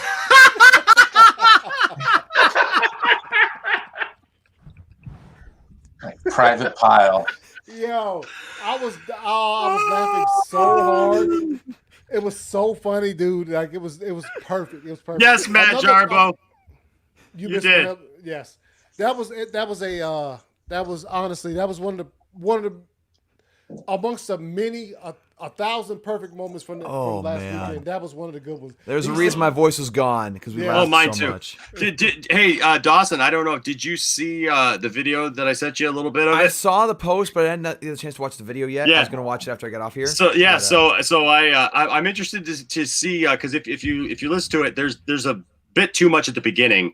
But if you get into it, we do our video announcements, and I wore my Nerdy in Many Ways hat to do our video announcements for our church this week, and people like all over were asking me like, what does that say?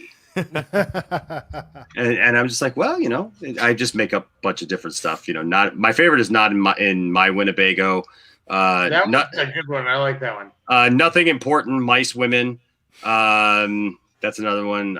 But you, baby. I also though, Dawson, you know how fried my voice was. I'm interested to hear how you what you think of the 3 songs that we did up front and how like I pressed through. The third one, I got to be honest with you, because I had that deep. Especially the third one, because usually I do like all this higher register stuff and I couldn't do it at all. So I'm like not branching out at all. I'm kind of sticking right to the melody. But the third one, like I had to lead out myself, and because I had that deep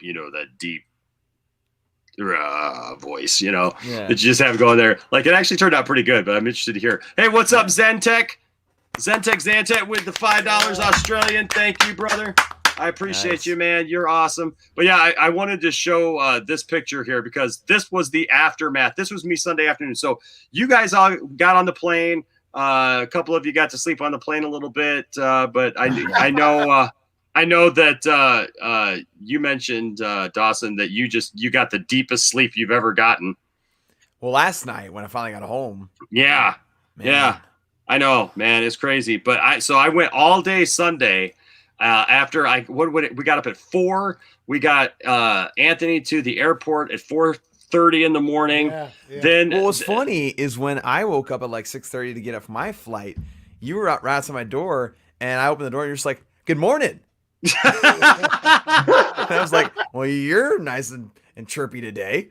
Yeah, only 1 hour of sleep. A little caffeinated by that point. Dawson, no shit. Flint's airport is super easy to make it through. Yeah, like getting from like going into the airport to getting to your gate easy. Yeah. Oh man, it was so. I probably could have slept another half hour. Yeah, how many gates are at Flint Airport? Like 3? Not very many. No, there's not very many. But I think. Are you in 1, 2, or 3? Well, I'm in 2. All right. I trust you. Honor system. Yeah. No, it's like 4, but they also add up to like 12 for some reason. But it's just so weird. But like that's the easiest airport I've ever been through in my entire life. Oh like, yeah. For real. Yeah. That's the second easiest. The first easiest is Midland in Texas. There's like 2 gates. Chippewa and Sault Ste. Marie. Yeah, Midland's got one of those planes that they crank it with the. Like they come out there and you got like an Indiana Jones plane. It could have been a whole lot worse there, Dawson. It could have been a whole lot worse, Dawson. You could have flown out of Flint North. We totally got Dawson with a prank. He was waiting because when we picked him up, like my day for picking them all up, I was like literally down to Flint, to Detroit, back to Flint, and everything was just crazy. And so we told him while we were pulling up to the airport, we called him, we said, "Hey, where are you?" And Anthony's on the phone with him. He's like, "Where are you, man?" And he's like, "I'm right here. Don't you see me?" And Anthony's like, "No, I don't see you." And then I'm in the background. You guys say like, "We're in the van." I was like, "There's like 7 vans here." That literally helps me, and not at all. Like he couldn't find us, and then I'm in the background like going, "Well, please tell me he flew into Flint South, not Flint North." And all of a sudden you just hear the silence. You hear the silence, and I'm like, "I don't know. I don't see any signs or anything." And I'm like, "Well, dude, if you flew into Flint North, that's not even Flint. That's like 3 hours away. Like that's not a Flint airport. It's just called Flint North." And you just like hear this kind of silent panic Like, and I look at my itinerary, like it just says Flint. It just says Flint on my itinerary. Oh man, it was great. And so then we pull up. We pulled right past him. He didn't see us. We jumped out. We videotaped it so you guys will be able to see when we jump out and get him. And then Ryan is in the back seat, covered in like a tarp, covered in his jacket. And we get in the car. And it was like what, about 8 minutes, Anthony? Oh yeah, dude. We were waiting. Like it was so awkward. The conversation we were trying to make as we waited. Yeah, I was wondering why it was so weird. I was like, I might be second guessing this thing. Waiting for Ryan to pop out of the back seat and be like, "Hey," and we were like, we were just like, "Oh." So basically, this is not the words we said, but we might as well have been saying, "Oh, check out the weather out there today." Oh, like that's exactly another car. Yeah, exactly. Yes. And they were recording it from the dashboard. And I was like, why are they recording this? I guess they just want to record everything. I guess that's cool. Yeah, it was awesome. Everything. And then Ryan pops up and scares the crap out of him, and it was just awesome. Got him twice like that, just like that. Awesome. Oh but I'll tell you what, it was fun though, guys. I dropped Anthony off, and then I drove down to Detroit and dropped Ryan off, and then I drove back. And thank you, Cylon Scotty, for being with me, keeping me awake. Yes. We actually discussed Star Wars a lot and had a really good conversation about The Last Jedi and some other stuff. And actually, Scotty discovered a video of mine that he didn't even know that I made about the Rise of Skywalker. So that was cool. And then we got back, picked up Nerdy there, took him to the airport, said our goodbyes, gave a few hugs, and he was gone. And then I had to go to work. And unfortunately, I thought that I was going to come back, or I thought that I was going to see Scotty and Sophie, but I didn't get a chance to see them before they left. But thank you to Isaac for driving them down to Detroit. And so I went to work. I did my thing, and then I got that call from Kevin that I needed to pick up all those toys. So I got home. I tried to watch some TV shows with my wife, and this, ladies and gentlemen, was the aftermath of me at about 5 p.m. Oh man, hey, completely out. Looks about right, man. That's a tired man right there. Yeah. Oh my gosh, the dog's like, hey. And what's it? That's Wookie. That's Wookie. That's Wookie. Yeah, Wookie's looking at like looking. We now know your dog's names. Yes, just by looking at him. Wookie's just like, yeah, he ain't coming up, man. He ain't. You just leave him alone. And I fell asleep at about 5. I woke up at 11 p.m. and like saw the messages from you guys and stuff like that, kind of answered all the messages, and then went right back to sleep. And oh my gosh, it was rough. It was rough. But anyways, so yes, Matt Jarbo, you missed an awesome weekend. And like I said, I got a video that I'm going to be putting together that show some of the adventures that we had. Yeah. The Flint Tropics. Let's get tropical. Dude, that's like one of my favorite Will Ferrell movies. Oh, I love it. So you know what? I gotta say, actually, this brings up something. It's actually in the other room that I'll get here in just a few minutes. But I actually have new Randy Savage glasses. Actual new things that Cylon Scotty brought me. Did I show you guys that stuff? Maybe. You showed us. He shows a lot of things. Yeah, I know. Here, give me 2 seconds, and I got to show you this. All right, we control the stream again. What are we gonna do? Gonna burn it to the ground. Yeah, I can't do anything. I have control of his channel. I'm gonna start a stream that's alongside it, and burn it up. Let's talk about horrible things that he'll get banned for. Yes.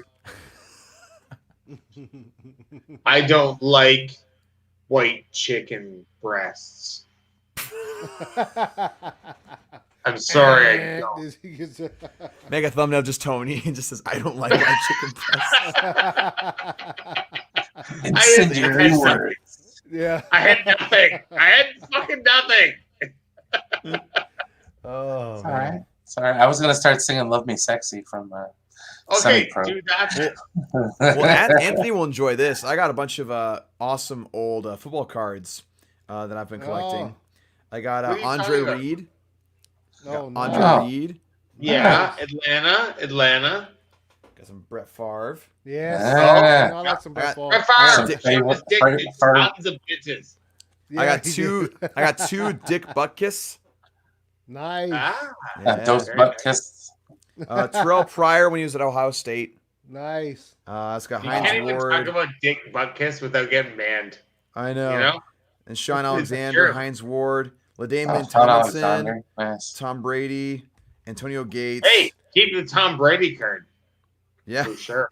Hey, Chris the Carter. Heinz Ward, is that at Georgia? Is when he played at Georgia, or is that when? No, Steelers? it's Steelers. Okay.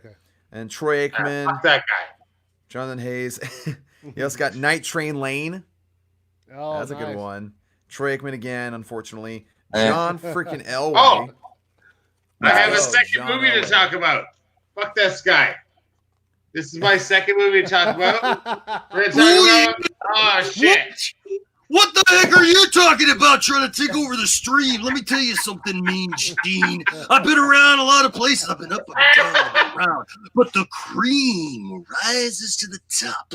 Ooh, yeah, the cream rises to the top.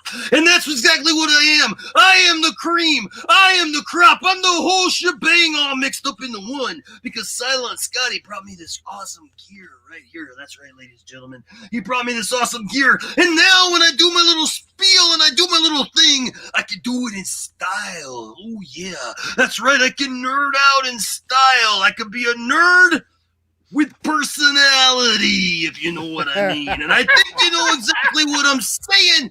If you feel me one time, dig it. Oh, yeah. Oh, yeah. Thank you, Cylon Scotty, for the wonderful gifts. This is a wonderful box set that Cylon Scotty brought me. And I know it actually means something special to Cylon, and I appreciate that's a that. great documentary. Oh my gosh. So check this out. It's in this huge box. It's embossed. It's embossed just like me because I'm the boss. Yeah. And it says embossed. It's got some awesome artwork here on the side. As you can see, it's my visage, as it were. Yeah. You can see right there the Macho Man looking good in every way. Yeah. And here on the back, it actually shows what's in there. What's in there? What's in there is all this stuff that I got on my face right now, and it comes around like this. And oh, look. Oh, uh-oh. Oh. Complete fail, but you know what? The Macho Man, the Randy Savage, doesn't just stay down. Heck no. I show the artwork on the inside with Miss Elizabeth right there. Right there.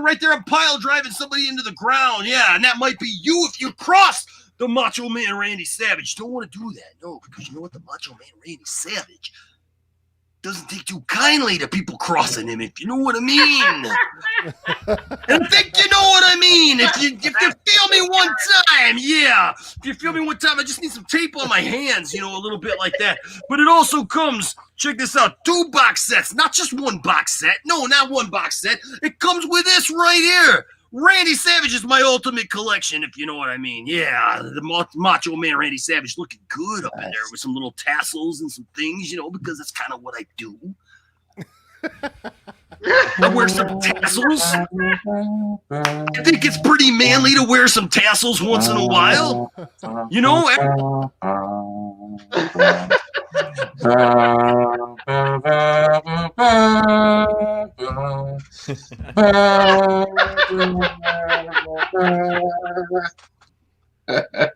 Yeah, and then it also comes with so that was the 1 box set right there. Yeah, I'm feeling it one time. And then here's the other box set right there with a nice shiny cape on it. Yeah, I put a nice shiny cape on it and put you right up there. Yeah, and Lanny does such a great job. Let me tell you something. Lanny Poffo is a genius. The professor. He's a genius. Do you get that joke? Do you get that joke? He's a genius. Yes, he is. He's a genius, Nerdy. Do you get that joke, Nerdy? Look at Nerdy sitting there. Look at him sitting there all smug and like, I don't know what wrestling is. I've never watched wrestling a day in my life. Look at me. I don't know what wrestling is. What's up with this wrestling thing? Who's Lanny Poffo? I don't know who Lanny Poffo is. Nobody knows who Lanny Poffo is because you know what? He was the younger brother of the Macho Man Randy Savage and his name was the Genius. If you don't get my jokes, I don't know what to tell you because you just start listening, all right? If you know what I mean. And when you don't listen to the Macho Man Randy Savage, you know know what you get? You get the big elbow right in the middle of the ring because I go up to the top rope because the cream rises to the top. Oh yeah, the cream rises to the top, and that's what I do. I rise to the top of those rings. I go up on the top rope and I scale it up and I go. Who made him do this? And then I come down on you right there, Tony, right in the middle of the ring, right in your smug face for asking who made me do this. I'll tell you who made me do this. I made me do this because I'm the one who dictates what happens around here. Oh, yeah. And that's what the Macho Man Randy Savage does. And when Cylon Scotty gives you a gift, you gotta show that gift, ladies and gentlemen. And that's exactly what I'm doing right here, right now, one time. I got a picture of somebody who would disagree with you. So Sophie also gave you a gift. Oh no! No! Ricky the Dragon Steamboat. No! We all know what happened to you at WrestleMania 3, baby. WrestleMania 3. We all know what happened. The Macho Man Randy Savage walked out as the Intercontinental Champion. Oh yeah, if you feel me one time, right here. In the beautiful city of Pontiac, Michigan. Oh, yeah. See, a lot of people think that the Hulk Hogan-Andre the Giant match was the real giant match of that whole thing. But let me tell you something. It wasn't, brother. It was not, brother. No, the match that went down in history as the greatest match of WrestleMania 3 was me, the Macho Man Randy Savage, versus Ricky the Dragon Steamboat. And who came out victorious in that match? Tell me one time. You don't know what you're talking about there. No, Ricky the Dragon Steamboat got illegally hit in the throat with a ring bell. So, listen, who walked out with the belt? It had to have been the heel, and I think that was Randy Savage. I think at one time it might have been this good-looking man right here, the Macho Man Randy Savage. Oh yeah, Mean Gene. Don't even try it. Don't even try to come up against the Macho Man Randy Savage because you're going down. Yeah. And at the end of the day, all that matters is if it's The Rock, I'm taking out The Rock. If he looks like Vin Diesel, I don't care. I'm taking him out. Uh-oh. Hey now, can just you chill. Smell with the Rock? Hey now, can you smell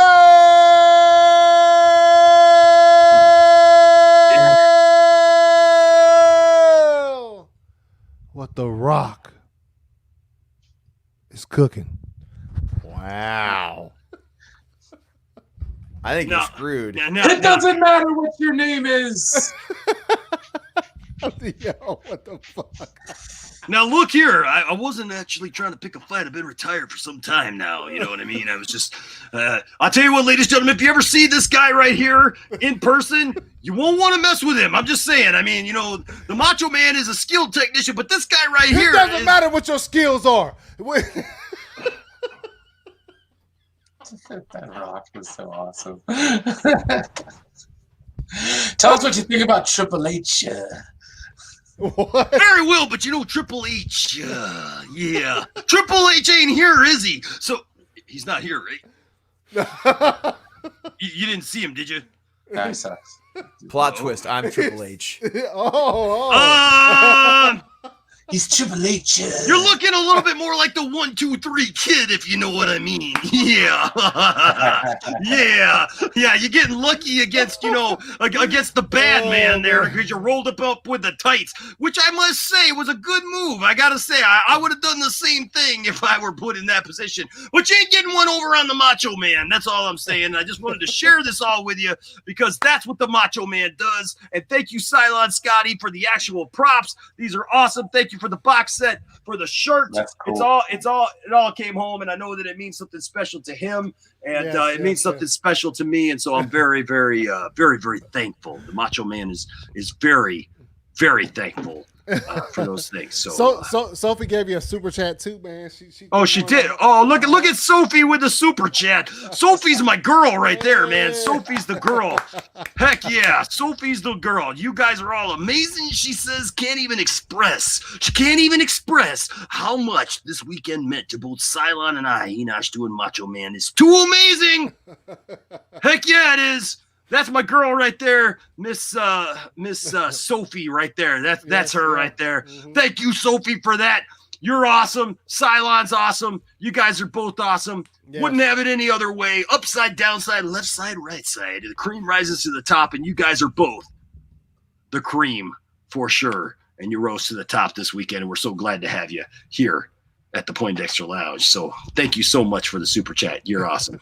By the way, Cylon, man, who's stealing my cable? Find out for me. Let me know. Let me know in the chat. I'm just saying, you don't want to mess with Cylon. Cylon puts the elbow down in a whole different way. Yeah, that's true. For sure. And with that, I do gotta get going. Gotta get to bed. But love you guys. I do love you too. Man. All I gotta say is, dig it. Awesome. I appreciate it. I'll be in touch, man. All right, brother. Don't forget about Sunday.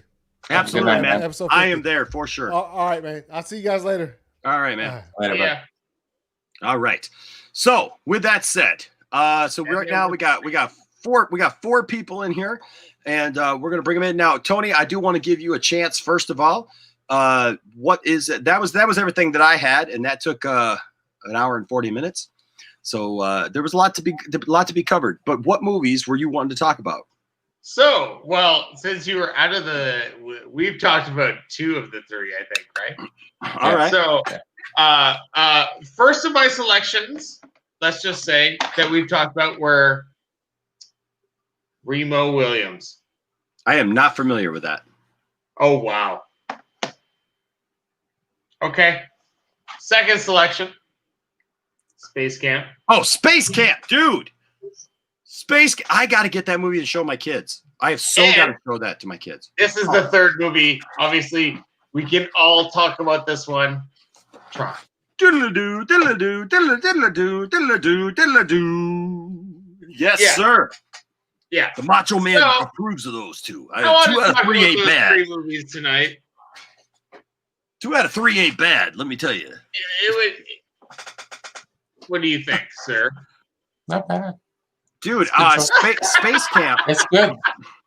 Thank you. Just to let you guys know, I want to let the private chat. I'm going to let the private chat know what order I got you guys in right now. Toby Maguire. It's Andrew Casales coming in first, then followed by Melissa's World, Geeks Cosmics Entertainment, and we'll probably bring him in with Hugo, and we'll talk for a little while once we get this going. You know, I probably shouldn't have done that because my voice was already.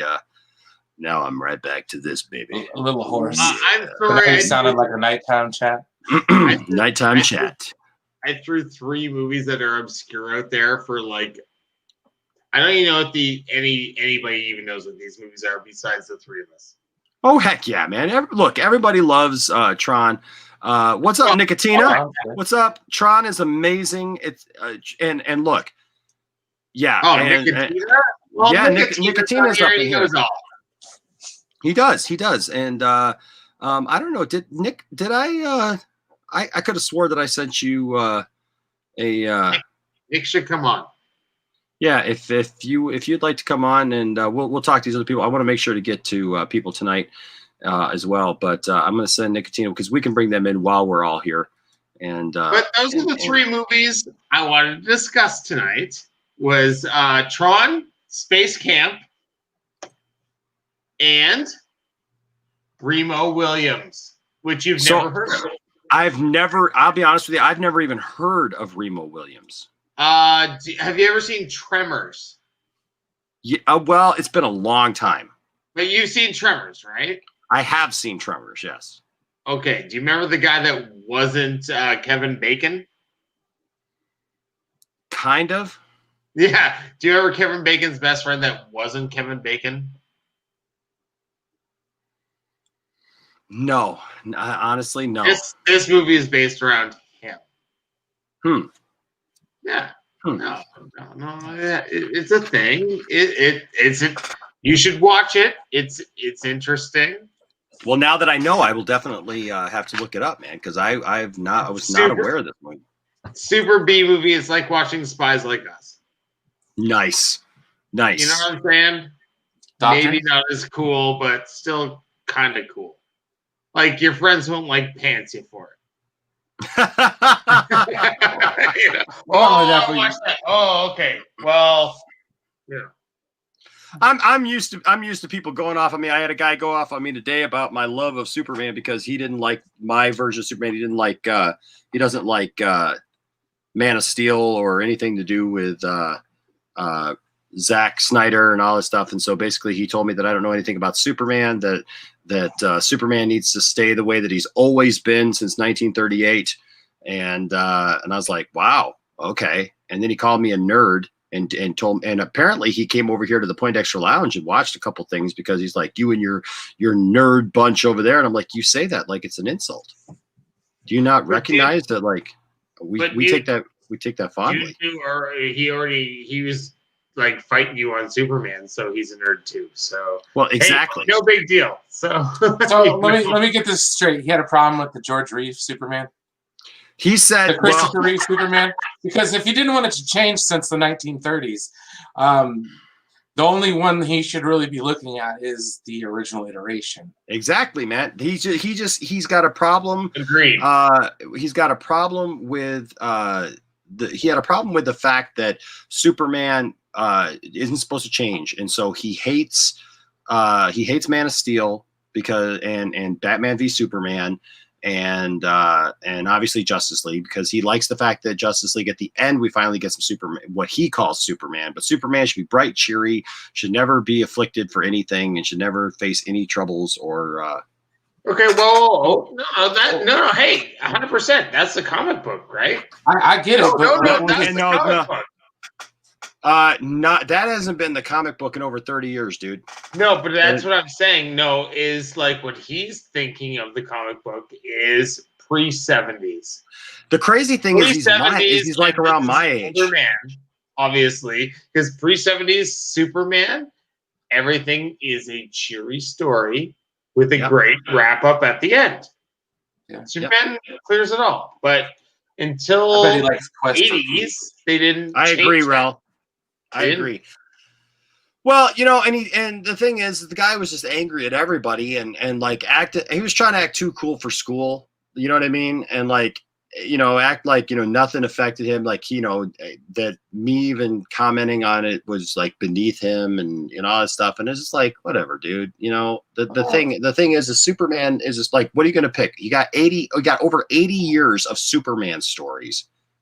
And you're going to tell me the Superman can't be anything other than what he started out as? His favorite Superman was Dean Cain, wasn't it? Yeah. I like Dean Cain, though. I do, too. I like Dean Cain. I really did. I like Dean Cain. Well, I mean, it's the same thing as the people who complain about Star Trek. It's like, well, this isn't Star Trek. It's like, whatever, dude. Well, it's not your dad's Star Trek. Well, that's the thing, okay? And it really is. At the end of the day, you still have that old material to go back and watch it at your leisure. Exactly. And that's the thing is and that's what I try to tell him. I said, look, I don't have a problem with the fact that you like something that's different than what I necessarily, like. What I have a problem with is when people try to speak to other people and tell them that their love of a certain version of Superman or whatever doesn't count. That they're stupid or that they don't know Superman just because somebody for not liking Smallville, Well, here's the thing. I really don't like New 52 Superman. Okay, I don't. I look. I've got. Why did I send you that comic book then, bastard? No, I like some of the stuff like what you sent me, because you sent me the stuff that like went back to where it was supposed to be the beginnings of him. But I don't like when he supposedly gets the suit, like, you know what I mean? And he's got like this futuristic suit, and it's got a high collar, and it's got all these weird things, and he looks like he's drawing anime, and you know what I mean? It's like I don't mind it so much now. Like, I've got the Jim Lee Superman. I got 2 Jim Lee Supermans, one color and one black and white, and it looks cool as an action figure. But it's not as cool to me. Exactly, Nicotino. We don't speak badly of Dean Cain here, because Dean Cain was super nice to me and my family. Well, I sent him a link, but the thing is like, I just don't like it when people act like they can't deal with anybody else's fandom. Because here's the thing: I know a lot of people who love New 52 Superman, and I'm fine with that. Like, if you like it, you like it. I don't have a problem, but I'm not going to tell you that you don't know who Superman is, or you're a horrible fan, or you're an idiot because you like something a little different than me. That's just dumb. Nobody likes the new 52 Superman. No, that's why they changed it back. Honestly, nobody likes it. Exactly. Seriously. That's why they killed him. They killed him off real quick. That is exactly why. That, you know what? It's not good. No. But dude, Space Camp, that's a treasure right there. I actually need to get a copy of Space Camp and show that to my kids, because my kids love watching old 80s that stuff. are on the cover of this movie. I'm sorry. Wait, let me see. There we go. Leah Thompson was in that movie, wasn't she? That is Joaquin Phoenix when he still went by Leaf Phoenix. Really? That is not George Lucas, Steven Spielberg's wife. Kate Capshaw. That she just died. That unfortunately. That is Preston. Kelly Preston. Oh, Kelly Preston. Kelly Preston. Oh, I know who it. No, Donovan, right there. Tate Donovan. Man. Yeah. No. This is amazing movie. And a very interesting. I'm sorry. What was that? There was a movie called Brat Patrol. It had Sean Astin in it, and it was post Goonies, so it was like way back in the day. Brat Patrol. Brat Patrol. It was about a bunch of military kids. Yeah. The antics they got into on the base and stuff like that. It was a long time ago. I always think the greatest thing about Sean Astin is his father was Gomez. What? Like John Astin. I did not know Gomez that. from the Addams Family is Sean Astin's dad. Really? You know that? I was not aware of that. Yes. The guy that was on Briscoe County Jr., the guy that was Gomez in the Addams Family is Sean Astin, Goonies fame, Samwise Gamgee. That's his dad. Wow. How cool is that? That is cool. Yeah. That is cool. That you didn't know that's super cool. No, I had that is really cool. I did not realize that. Yeah, but yeah, no, man, that's good stuff, man. That's that movie's great, and Tron is a classic. Tron is just one of those things that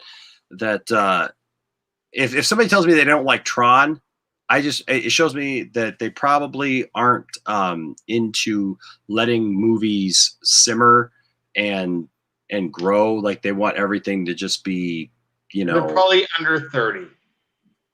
And that's okay. That's totally okay, man. Like, Tron is not a movie for everybody. If you're not over 30, you're probably not gonna like Tron. And that's cool. It's okay. I don't know about that, man. I know a lot of people under 30 who love Tron. Yeah, as a nostalgia thing. No, well, you know what? So my son just loves Tron. Nostalgic He to just loves him. it. It's like playing Tetris for your son. I don't know about that. He loves it as a movie, dude. He like just loves it as a movie. He just loves it as a movie. He doesn't even talk about that. He just loves the way it looks. He loves the story.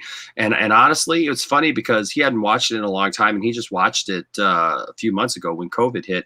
And he kind of knew that it was, connected to Legacy, Tron Legacy, but he hadn't really put that together before. And that's when he put that together and really ended up loving it. And so, yeah, man. There you go. Ryan says I'm 29 and I love Tron. So there you go. That's cool. I love Tron too, and I loved it. I loved it back in the day. I loved it.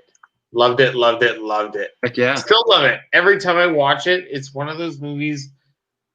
We all have those movies that we can't watch enough. And you know what? I don't care what yours are. Tron is one of mine. So is Robin Hood is one of mine as well. But these are movies I can watch 1,000 times and it doesn't matter. You know what I mean? And it's one of those. So, well, that having a Bryan Adams song in the soundtrack doesn't hurt. Well, that wasn't it. It's not a Canadian thing, okay? Leave me alone. Yeah.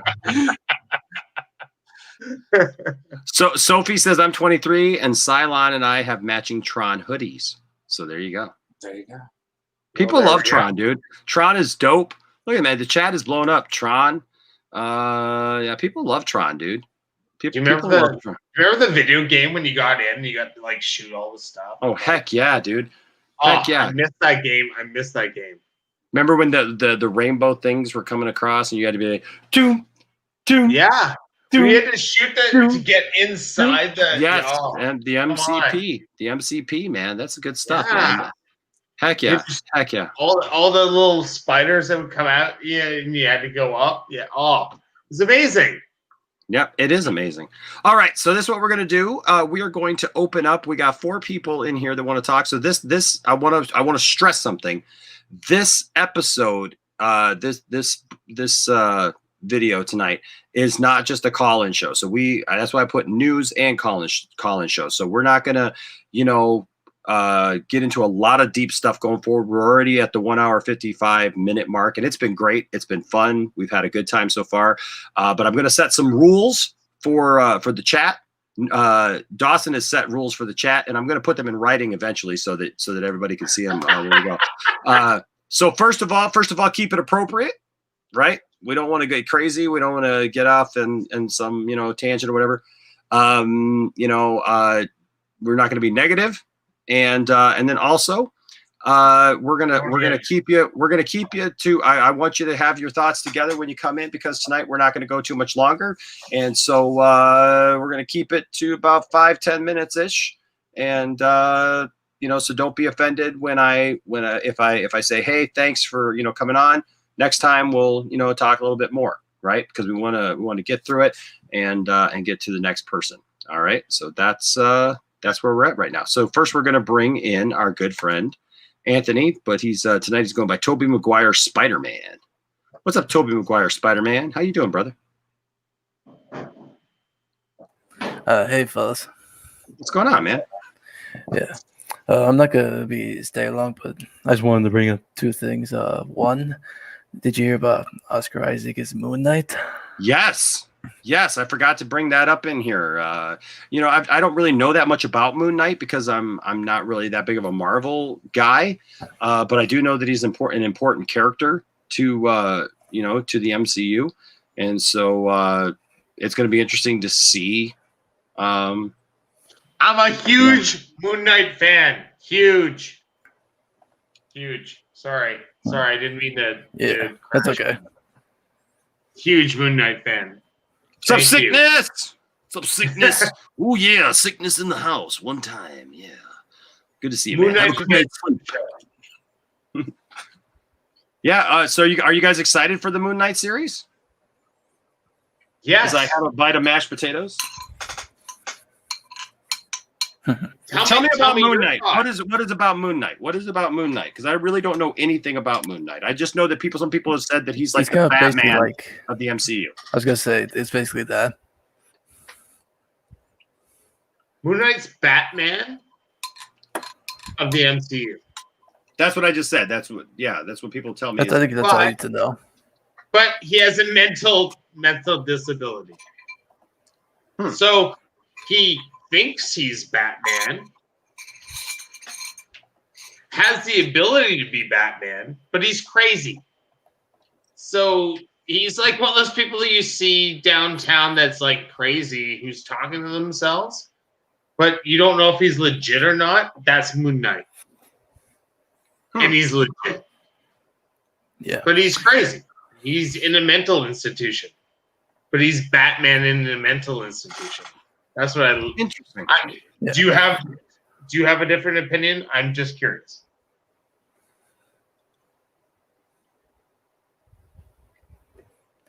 Yeah. Also, real quick, my second thing is that when I saw you talking about like Man of Steel and Superman, I agree heavily. Even though my favorite is Christopher Reeve, I do enjoy Cavill. Like for a quick example, I know a lot of people might disagree, but I think Tobey Maguire captures the character and source material Spider-Man perfectly. I like Tobey Maguire as Spider-Man. Always did. The only time I didn't like Tobey Maguire as Spider-Man was Spider-Man 3. Well, I don't count that one. Well, I feel you got to count it. Look, I'm a Superman fan, and I still count Superman 3 and Superman 4. And and here's the thing, buddy, Andrew, I don't have a problem with Superman 3. I don't understand people's problems with Superman 3. There's nothing wrong with Superman 3. It's a great Superman story. The only issue that I have with Superman 3 is that Webster should have been Lex Luthor. That should have been Lex Luthor. Get back Gene Hackman. Well, yeah, and he should have been the rich, wealthy billionaire, because that's exactly what they ended up making Lex Luthor, and so it's basically that character. And look, there's some silliness in it. They got a weather satellite making weather. Okay, so I get it. They got Superman flying to the base of a tornado and bringing it back up and making it backwards, whatever. But I don't care about that stuff because you know what? It was fun. It was campy. It was Superman, and I don't. I like it. I love the whole thing with the Leaning Tower of Pisa. It's great. I like the evil bizarro version of Superman. Heck yeah, it's great. I don't have a problem with it. I really don't. And so, if you like Tobey Maguire Spider-Man, I like Tobey Maguire Spider-Man. I thought he did a good job. Like I said, Spider-Man too. Yeah, I mean, he's what I see when I watch the '90s cartoon Horse Spectacular. Yeah. I mean that emo dancing thing is a little weird. That emo. That's what I'm saying though. The emo dancing thing is a little weird, and I didn't like the way that they treated Venom in the movie. I can agree on that. But other than that, I really like that whole series. So yeah, Spider-Man 2 is my number one favorite Spider-Man film. Heck yeah, Spider-Man 2 is fantastic. I call that the Saturday Night Fever scene. The only thing it's missing is this paint can. Right? Some Bee Gees. Absolutely. I like me some Bee Gees. We did a little homage to the Bee Gees on Friday night when I had Nerdy over here. Nice. We did the Saturday Night Live skit. He didn't even know he was doing it, and he was talking about something, and he gave a little ha, and I was next to him. I'm like ha, ha, ha. Then it just kind of just gave it to him, and then he's like, and it's like, no, I don't think so, no. Yeah. So I was the Justin Timberlake to his Jimmy Fallon that night. So thank you, real. It was good, man. But yeah, no, man. I know you love Tobey Maguire, and I like I said, I think Tobey Maguire did a great job. I actually like Tobey Maguire better than I like Andrew Garfield. Andrew Garfield. Yeah. Oh wow. Mm-hmm. Yeah. Yes, I do. Sweet. I respect that. They're nice. They're nice. 100%. I like Tom Holland. Tom Holland's the best one. But you know I what? disagree, but here's the thing. I like Tom Holland's Spider-Man in the fact that he literally started off as a teenager, and I believed him as a teenager. I did not believe Tobey Maguire nor what's his name? Garfield. I didn't believe either one of them as teenagers in high school. Not for a second. Not for a second. 100% agree with you. They looked like they were in their 20s. Garfield looked like Garfield was like almost 30 at the time that he was playing a teenager. So I didn't agree with any of that stuff. Yeah, but here's the thing. In the comics, I met Peter was in high school for like a couple of issues, and then he graduated. Yeah, but but they've had stuff though with Peter Parker in high school for a lot longer. So but the thing is like even if you're not just talking high school, even graduating, maybe going to college, whatever, NYU. We can have a college Spidey. Yeah, but even with that, Tom Holland looks more that age, right? And so I like that. But I will say this. I actually like. If you're talking Spider-Man moments, it's hard. It's really hard because I actually really like Tom Holland's Spider-Man as the naive Spider-Man who's trying to figure it all out and trying to deal with it. But I feel like Tom Holland's Spider-Man gets a little bit too much help from Iron Man. Yes, I agree with. And because of that, I just look at it as being different. Yeah, because when it comes to the movies, when they say like Homecoming, I just see it as another MCU film. When I watch like Raimi Spider-Man 1 and 2, it actually feels like a Spider-Man film. Yeah. And so we'll see. Zentek, I will make room for you, buddy, if you want to come on in, man. The link is in the description below for anyone. The link is in there, but I'm not going to take too many more people because we've got another guest. Garguts is in there now. So Zentek, I would take you as the last person on my list, and so if you want to come on in because I haven't talked to you in a while and I miss you. But anything else going on there, Andrew? No, not much. I just wanted to come in and say those two things. Absolutely, man. Thank you for coming in and doing that, man. Yeah, we'll have another full call-in show here pretty soon. Where I just noticed in the private chat, no love for Nicholas Hammond. Nicholas Hammond. That's hilarious. That's good. Yeah, that's good. All right, buddy. Thanks for having me. Absolutely. Thank you for coming on. Goodbye. All right. See you later, man. Hey, hey, there he is. All right, cool. We got to see him before he left. Awesome. Just for everybody in the chat, just so you know, I kind of explained this. I know a couple of people stepped away for a second when I was, so I don't know if you heard me.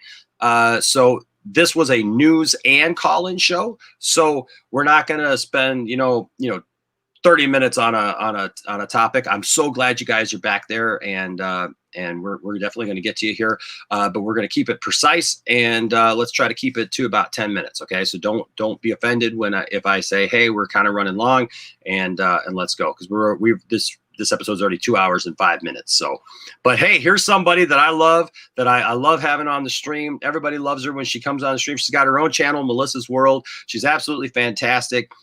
She's a good friend of mine, and we're glad to have her on here because she always shares some interesting things with us, and she always has a lot of fun things to share for sure.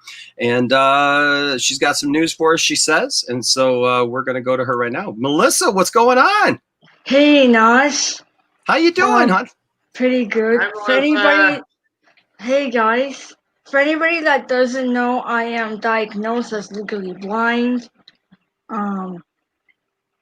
My left eye I can't see. Right eye has tunnel vision with an acuity of 2200. Meaning I don't have peripheral. 2200 is the acuity of how much I can see. And it's pretty weak. That's 2200 for you. But you guys probably remember this guy. Oh yeah. Nice. Very nice. Rocking the Kanan that we sent her here from the Poindexter Lounge. Go ahead. Go ahead. I was gonna say, I wonder why Kanan's your favorite guy. Well, if you haven't seen Rebels, spoiler alert, he becomes legally blind by a saber, to the eyeballs, and to show more of my love for Kanan, I have a surprise for you all. Okay, while you're getting that, I want to say a shout out to Il Divino Vega, who says, "Yo, what's up, Enosh and everyone here at Poindexter Lounge? Been a minute. Here late, but better late than never. Hope all is well and blessings to all." Hey, brother, it is good to have you. Thank you so much for the $4.99 super chat. We definitely appreciate that. You're awesome. Absolutely, you're awesome for sure. And let's see. What will we give? What will we give him for this? You know what? We're gonna give him the Doomcock beatdown for his $4.99. Where are you supposed to be?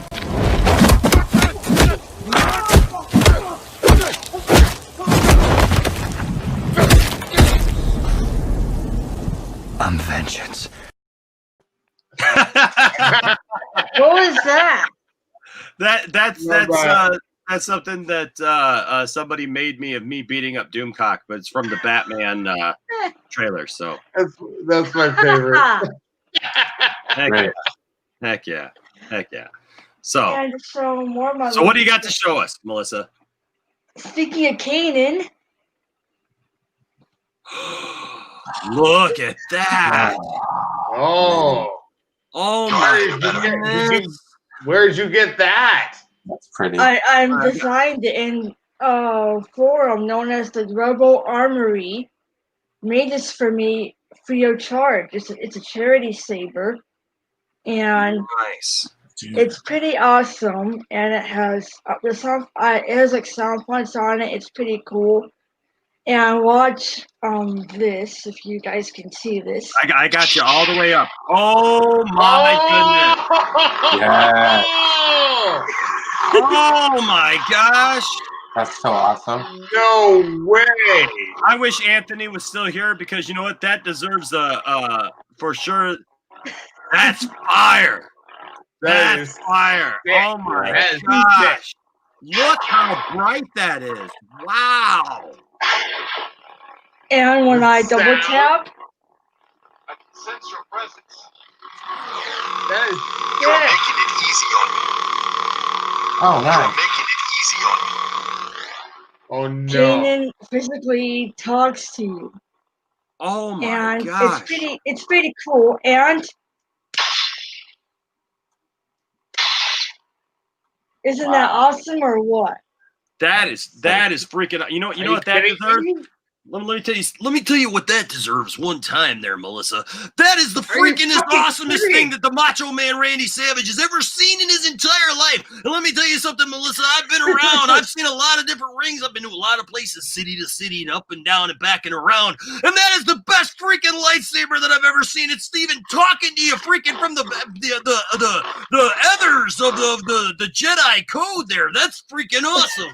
Way to go there, Melissa. Yeah, dig it. I dig it. Yeah. Man, that's awesome. Yeah. That is and amazing. The blade does come out, but I just figured I'd show you guys. Sweet. And it's everybody in cool. the chat is loving it. Everybody in the chat is loving it, man. El Davino says, very nice lightsaber, Melissa. Ryan says, awesome. Ryan Hartwell. Rel McMillan says, that is amazing. There's a fire emoji.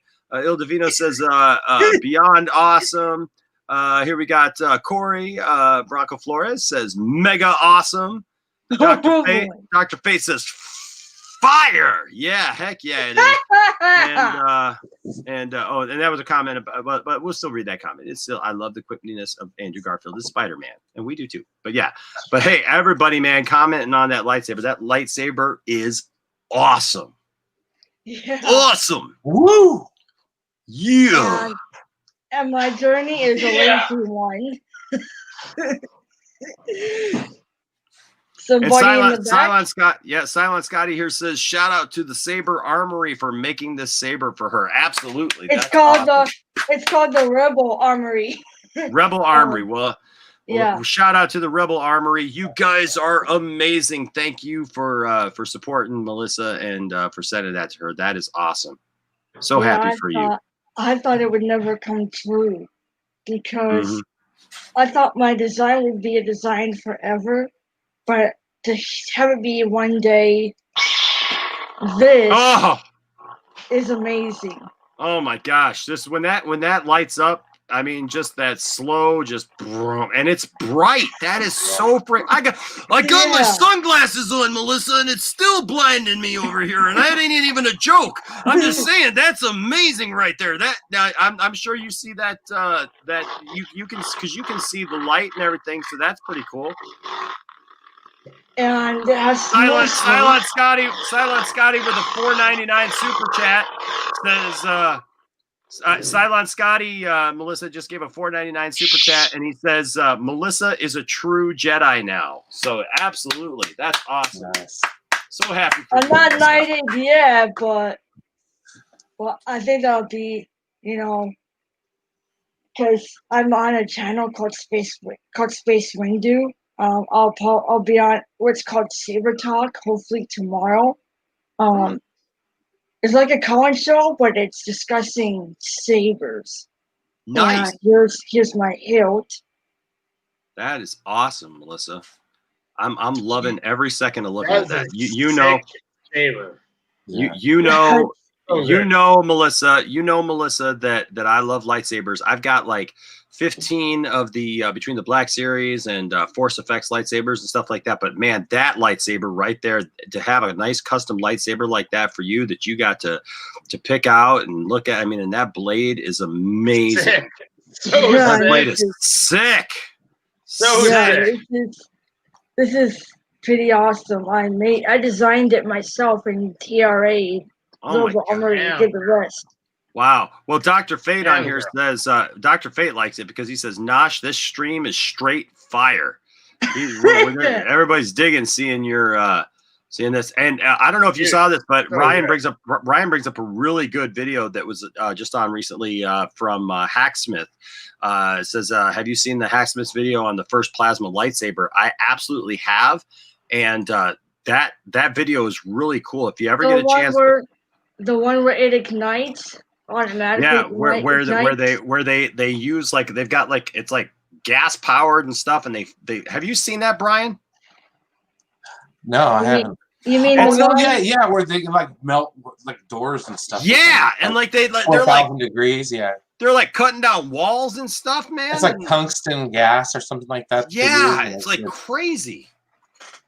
I can't believe they're holding them like that. It's got to be hot. I mean, that's what I was thinking. Because I mean, to cut in, they're literally putting it into things and steel door. Like there's no guard on it. Where's the guard? You know, you got to put your hands to. Well, and not only that, but it's like hooked to a tank, like legit. And then they're wearing like welding gloves and stuff when they're holding it. So it's like, I don't know. I guess it's similar to like. Did you see the one where the Hacksmith has a saber that physically does this and this? Love that every time she does that. I know every time. Do it again. I love it. Oh my gosh! Every time you turn that thing on, yeah, thank you. It looks real. Look how bright it is. It looks real. Amazing. Man. Yeah, it looks amazing. Oh, I love it, Melissa. Don't cut your hand off. Don't cut your hand off. Yes. Oh my gosh. Hey, it's on training mode. It's on training mode. Gotcha. Can you point it back to your wall so we can see the entire blade? Can you point it back at your back wall so we can? Yeah, there we go. So we can see the entire blade. Yeah. That's awesome. That's sick. Gosh. Foster block. Look how bright it is in that room. Look how bright it is in that room, man. She's got her lights on and look how bright it is. That's fantastic. Yeah, you can barely see mine when the lights are on in the room. Oh my gosh. Hang on, you want me to turn the light off real quick? Yeah, we can do that. We can do that. Yep, and then we need to go on to the next person. But yeah, absolutely. Oh, I understand, but just so you guys can get the full gist. Yeah, absolutely. I definitely want to see it for sure. Keep me big so you guys can see this. Okay. Hang on. That saber is a thing of beauty. It is. Here we go. Here we go. Oh, here we go. Oh, here we go. Here we go. But it won't be dark for long, and I'm blinded now. Do it. Do it. Oh! Wow. That's pretty sick. Are you kidding me? That looks amazing. Wow. Oh my god. It's like a real lightsaber. I mean, that lights up your entire room. Wow. Wow. How do I get one of those? I can sense your presence. That's Keenan talking. Heck yeah. You're making it easy on me. That's awesome. I love how the turns colors. This is Flash on Strike. They call it Flash on Clash, but I just call it Strike on, because obviously, I'm okay. That's awesome. That looks great, Melissa. It's pretty awesome. It is. Whoa. Well, you look super happy, Melissa, and I'm glad to see a smile on your face and that you're happy for sure. And you know what? It couldn't happen to a nicer person. Couldn't happen to a nicer, sweeter person, Melissa. Yeah. That's so cool. Yeah. Hopefully you guys can still see me with it off. Yeah, we can see your screen's weird. your screen's lighting you up, so that's good. But Okay. thank you, Melissa, for sharing that with us. I know you've been talking about every time. You've been Just talking one about it. last ignition before I. There you end go. up, Yeah, know. you've been talking about it for a long time, and so it's really good to see that you finally have it. And I See need this one of those, plane? Brian. Come on, Brian. I need one of those. Yeah. You know what I'm talking about. I got a Darth Vader one, but it's it's not as good. Hers is. Why? Because it's red? No, because it's not Kanan Jarrus's. Rel McMillan says, "I'm convinced that's actually a real lightsaber." Yeah, There it you looks go. great. There you go. All right. Well, hey, Melissa, thank you for jumping on here with us. I appreciate it for sure. And we'll do another show where we could talk a little longer. Okay, sound good? Okay, I don't mean to go. Oh no, you're fine. Hey, no, you're fine. Love hon. seeing you, Melissa. That looks awesome. All right. We'll talk to you later, Melissa. Okay, may the All right. force be with you guys. May the force be with you as well. All right. Bye-bye. Oh my gosh, that was awesome. Dude, that was great. All right, so now we got Hugo, and what's up, Hugo?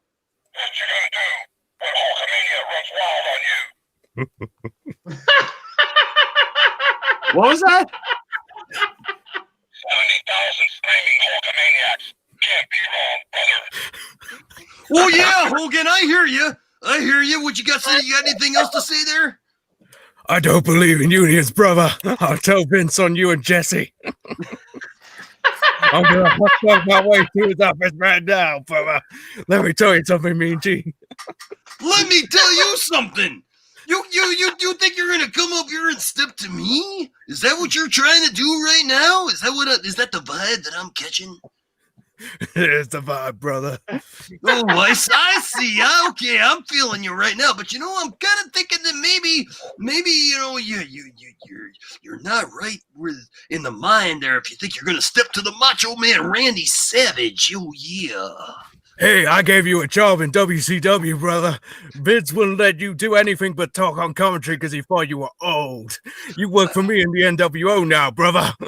Oh, let me tell you something, Hogan. That's going to be short-lived, if you know what I mean, because the Macho Man Randy Savage in real life challenged you to the first real fight, if you ever seen that video. I made a rap song about you. Oh, yeah, I did. And then I said I was going to beat you up. Yeah, see, this guy right here, this guy knows the song. It's called Be a Man, Hogan. Be a man, step into the ring with the Macho Man Randy Savage, and we'll give all the money to charity. But you didn't want to do that, did you? No.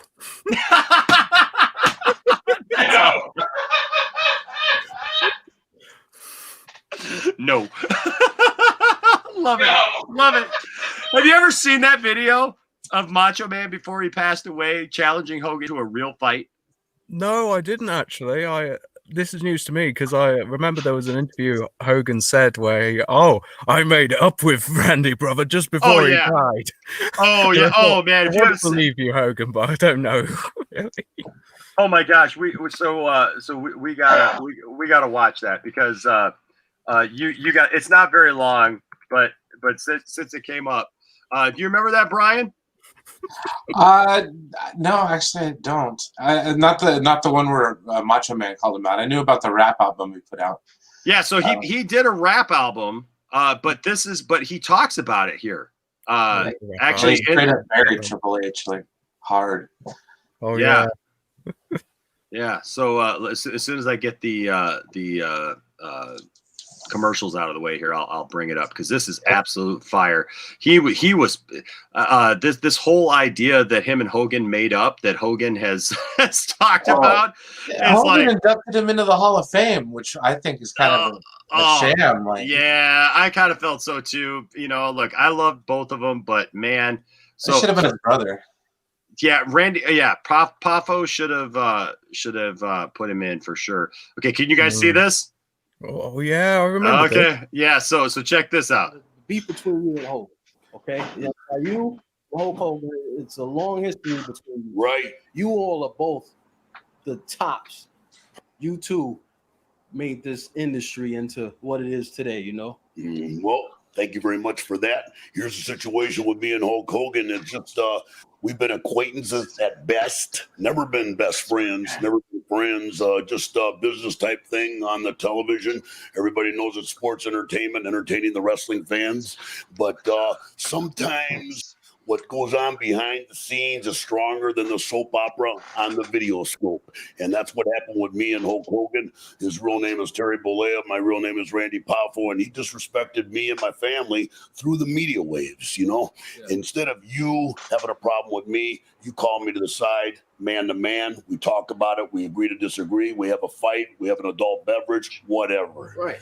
Man to man. That's how men do. Mano y mano. Okay. That's but how we that's do. that's not the way he does it. Yeah. He's a wuss. You see what I'm saying? He goes on the airwaves and he disrespects me. He gives me a shot over the radio, gives me a shot over the TV. He gives me a shot over the internet here and there, but nothing face to face. Yeah. Nothing face to face. Nothing face to face. You got it? And so that's the deal. So I challenged him 2 years ago to all the money, all the proceeds, all the pay-per-view revenue, all the merchandising. You know what I'm talking about, Gorgeous George? Right, everything going to the charity, the Children's Hospital. What's wrong with that? What's wrong with the Children's Hospital? What's wrong with supporting the Children's Hospital? He's done well in this business. I've done well in this business. I'm talking about giving back. And then calling him in the ring, and we have the first real fight in professional wrestling. Oh, yeah! The first real fight in the ring. A real fight. A real fight. Real fight Between Hulk Hogan and the Macho Man Randy Savage. What's wrong with that, Hulk Hogan? What's wrong with that, Hulk Hogan? Coward? What's wrong with that, you wuss? You wuss? You understand that? Yeah. Well, maniacs are knocking on your door. They're saying, be a man, Hogan. Be a man. What's up with that? So you don't call nobody out unless you're worried about something different happening. You see what I'm saying? If you're scared. If you're scared. Yeah. So you mentioned my name. And with no ramifications, that's not the way it works. No. Old schooler right here. Bullseye is ready. Come see me and you mention my name back, we got a match. Yeah. All right? Yeah. But except with Hulk Hogan, the guy's ducking 2 weeks to accept the challenge for the Children's Hospital. Otherwise, I would cut a check for $10,000 on Christmas Eve for the kids. But the pay-per-view revenue and the merchandising would have been so much more over the top. You know that. Oh, yeah. All right. And it was for a good cause, too. For the greatest cause in the world, for the Children's Hospital. For the kids, Hogan. Kids. Okay. Be a man. 1,001 reasons why not to fight me. All right. One being that it's going to be a write-off. Yeah. So I took $10,000. I put it in the Hulk Hogan Coward Fund. You know what I'm talking about? I do know what you're talking about, brother. Fund, where you could take the write-off. You could write it off, chump. You know that, Gorgeous George. You feel that? That's right. And he didn't. I don't know what it is, bro. You would have been able to settle everything. We could settle everything. Your personal beefs and done a good thing for the children. You got that right. And I'm a counter puncher. You hit me, I hit you. You understand that? You threw the first punch, I'm throwing one right back at you. And a lot of people out there are wondering what you have against people in kids in a children's hospital. That's right. Got it? And you didn't come back with anything. And everybody's wondering why, Hulk Hogan. And I made a song about you. Now it's 2 years later, and I love my music. We fielded music. We worked hard on the CD, and we got 13 songs. Only one's dedicated to you, Hulk Hogan. That's Only all you one. deserve. You understand that? Yeah. I got a love song on there, but that's not for you, Hulk Hogan. You got the heat song. Oh, yeah. That's not going to work for me, brother. Well, let me tell you something, Hulk Hogan. Okay, be a man. That's be a not going man, to work for me, brother. No? We got to change the finish. I got to go over. I don't put over young talent. Oh, well, that's why if I were to choose sides in this situation, the guy that does what's best for business, Randy Savage, and the guy that does what's best for himself, Hulk Hogan. Listen to Brian. Let's be a man, Hogan. Be Ric a man. Flair. Come Ric in. Flair has more credibility, sir. I'm just saying, Hogan, what you got against the kids? What do you got against the kids in the children's hospital, right? Hulk Hogan's got a problem. I'm going to put it right out there one time. Hulk Hogan's got a problem with these kids. He wants to fight these kids, and he still wants to go over. He wants to fight the kids in the hospital, and he still wants to go over. Now, I wrote a song about it. It says, be a man, Hogan, and you ain't a man because you're still fighting kids. You're not going to fight the Macho Man Randy Savage in the first real wrestling fight ever, are you? No, I didn't think so. Right, Gorgeous George? Right, Gorgeous George? Even he thinks so. All right, so what are you going to do, Hogan? I need those kids' vitamins, brother. They're not going to take them themselves. I'm going to pray for them. You going to feed them a bunch of vitamins, Hogan? I'm going to take their vitamins and pray for them. You're going to take their vitamins. Well, I think they're just dinosaurs, eh? I'm Bret the Hitman Hart. Well, you're a whole other The only story. Hart is Jimmy Hart. Jimmy is the best man ever. Canadian He's right friends there. with Brian Be Knobs. He respectful. let me go over. Oh, you made the Canadian mad. Uh-oh. Hey, that's a Canadian right there. Don't tick off the Canadian, because you know those Canadians, they'll go outside and get frozen in the tundra and stuff. Brad, Yeah. who helped you at WrestleMania 9 beat That's how Yokozuna we work. for the championship? And took the Me, title for brother. your selfish self. That's how we roll. Hey, Hogan, okay, here's the deal, all right? This is the last offer, okay? I take you on in a special pay-per-view with Ray Liotta as the special guest referee. What do you think? Is Metallica gonna play? Can I play bass with Metallica? I do tell everyone I auditioned for it once. That's a deep cut, Hogan. That's a deep cut right there. Not everybody knows that story, but that's a good one. I like that. I like that. That's amazing. This guy knows his stuff. He's done his research. I got to tell you, one time, yeah. This I love it. I'm starting to kind of like him. The cream's kind of rising to the top. I mean, he's going to end up here somewhere. That's what I'm just saying. The cream rises like that. When he brings out the fact that Hogan is trying to get in Metallica back in the day and whatever. Yeah, like we believe that one. But anyways, I'm just saying, I would have paid to see it. How's that make you feel, dude? Seriously, we're both on the bottom now. Huh. Yeah. I've been down here the most. I've been in the lower part of the card most of my night here. So, I muddle through. Hey, you know what? You and I should be Facebook friends. I'm just saying, man, because of your humility, Brian. Your humility, you're in the top spot now. How you like that? How you like it up there? It's good to be the king. Heck yeah. The Macho King, Randy Savage. That's right. The Macho King, Randy Savage, takes his rightful place up at the top once more. Oh, yeah. Oh, yeah. Brian, you and I need to be Facebook friends, all right? Yes, sir. Well, I am friends with Enosh now, too, so I found that's the where guys on there. So we're going to find each other there then. Sounds good, my friend. That's great stuff, man. That is great stuff. I want to hang out with you. Dude, I'm telling you what, man. That great cuts, Hugo. That is fantastic. That was great. Man. All right, hey guys, I'm really sorry. I got to get going. No, that's fine. We're gonna move on. But I am dying on the vine. Have a good night, guys. All right, man. You have a good night, brother. All right, later. Enosh. Yes, sir. Does that mean Macho Man is an alternate version of Dawson as well? Ooh.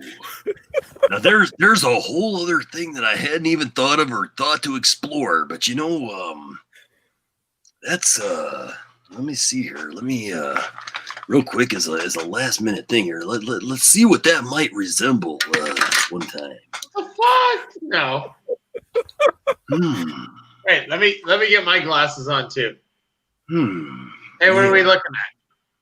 I don't know, but I'm thinking that the Macho Dawson Randy Savage, but that doesn't even make any sense. Randy Whitlock. Macho Dawson. With a straight face, I understand. Oh, that's great. That's great. Oh my gosh. Next time I've got Dawson on, I'm gonna have to totally do that. That's awesome. Yes. That's fantastic. That is fantastic. We'll get that dream match of The Rock versus Randy Savage. Yes. On live stream. Oh, that's fantastic. That's fantastic, man. Thank you so much for that laugh. That was great. That was great. Well, did you have anything else? I mean, I know we took up some time with that, but did you have anything else before we move on, man? I don't know. I didn't know what to come on. I just thought you were live. I want to say hi. Well, thank you, man. Thank you. Hey, Hugo, you are welcome anytime for sure, brother. I appreciate you coming on, and you made Hugo, you look like super comfortable, man. Oh, I wish thank I you. was where you're at right now. Thanks very much. That's awesome. That is awesome. Well, hey, man, thanks for coming on, and we'll get you again on another time when we have a little bit more time. But we're trying to get through these next few callers, and we're going to call it a night because we're at the 2-hour 34 mark. Yeah, and so I appreciate you, man, for sure. Thanks for coming on, brother. All right, we'll talk to you later, Hugo. All right, buddy. Bye. Well, that was fun.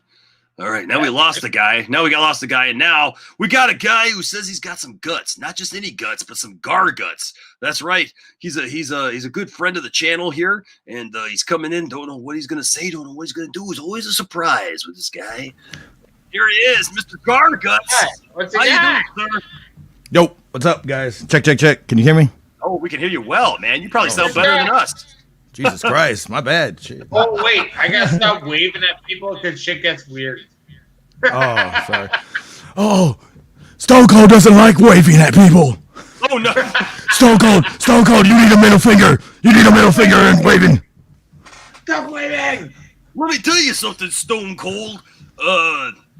You're a little after my time, you know what I'm saying? Yeah. Well, that's all right. That's all right, brother. Because all I like to do is I like to get a drink. I like to get a margarita. I like to get a Long Island. I like to get 3 Steve Warriors me. And then I go back and then I look at some Macho Man Randy Savage matches all night long. Oh, yeah.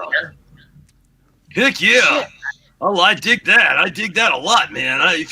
Macho Man is the cream of the crop. That's right, Macho. Yeah, I like you, brother.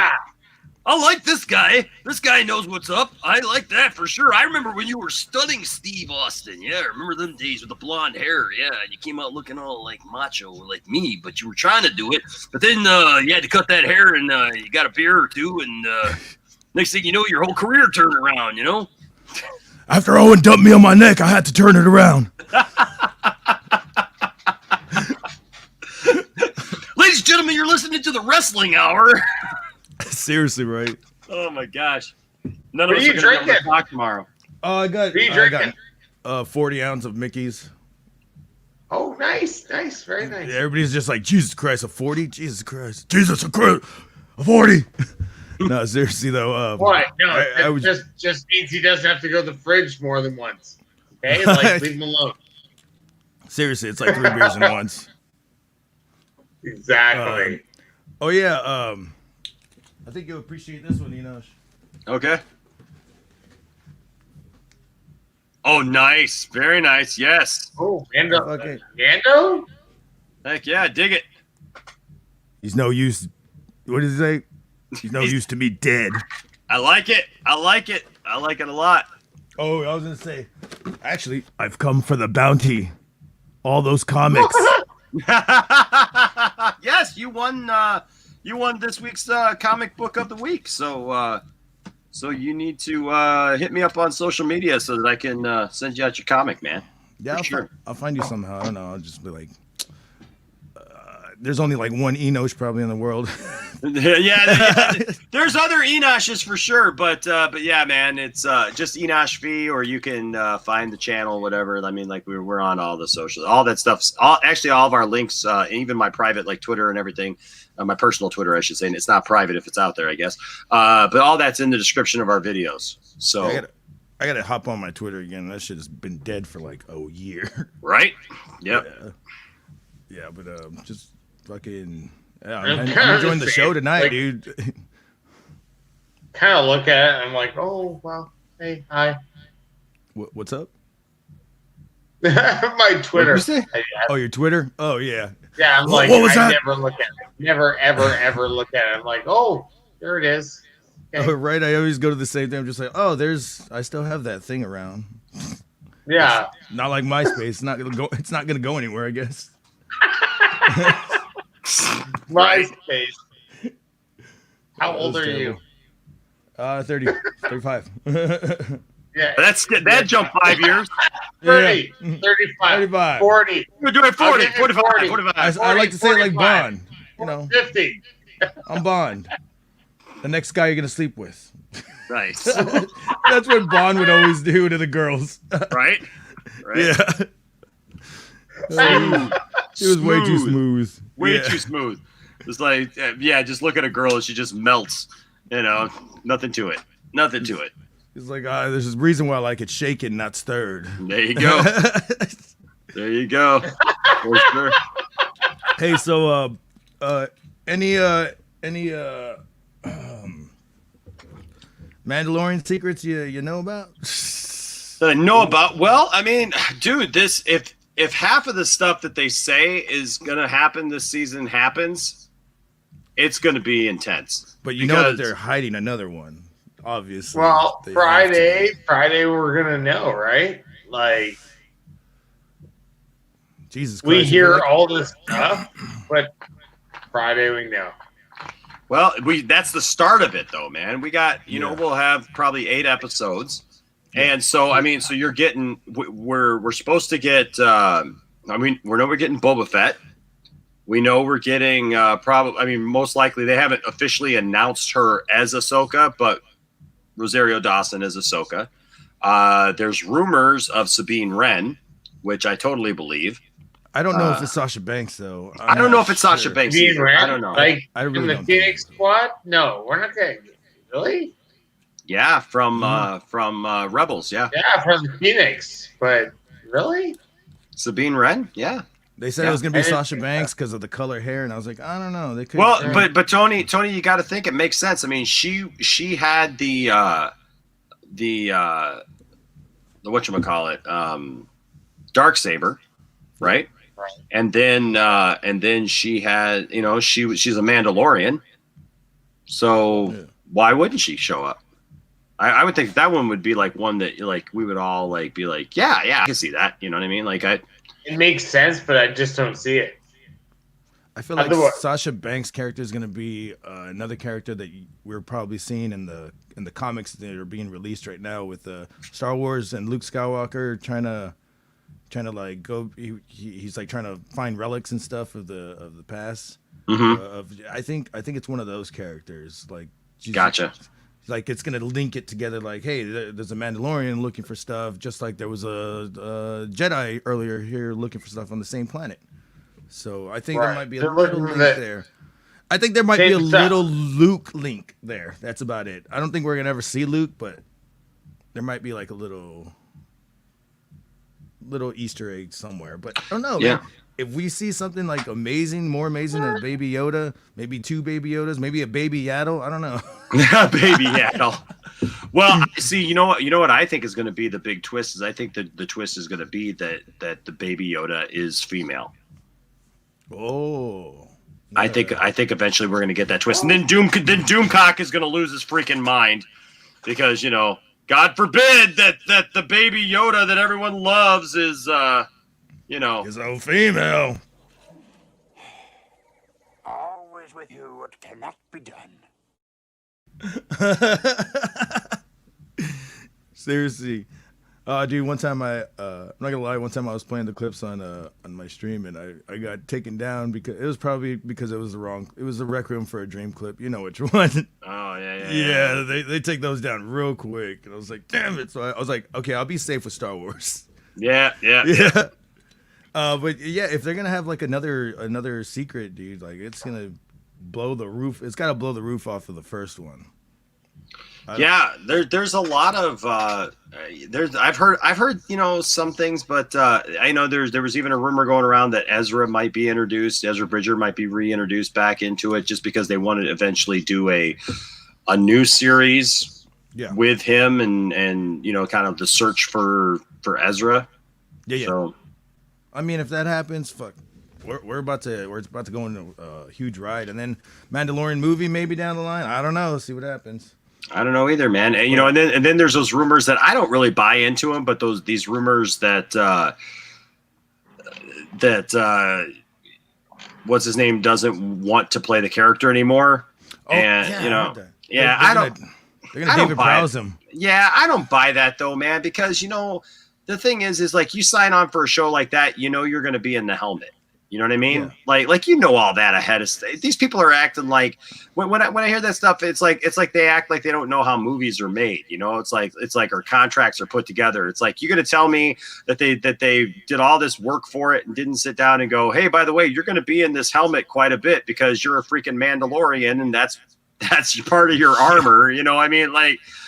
I just feel that like that would be that wouldn't be.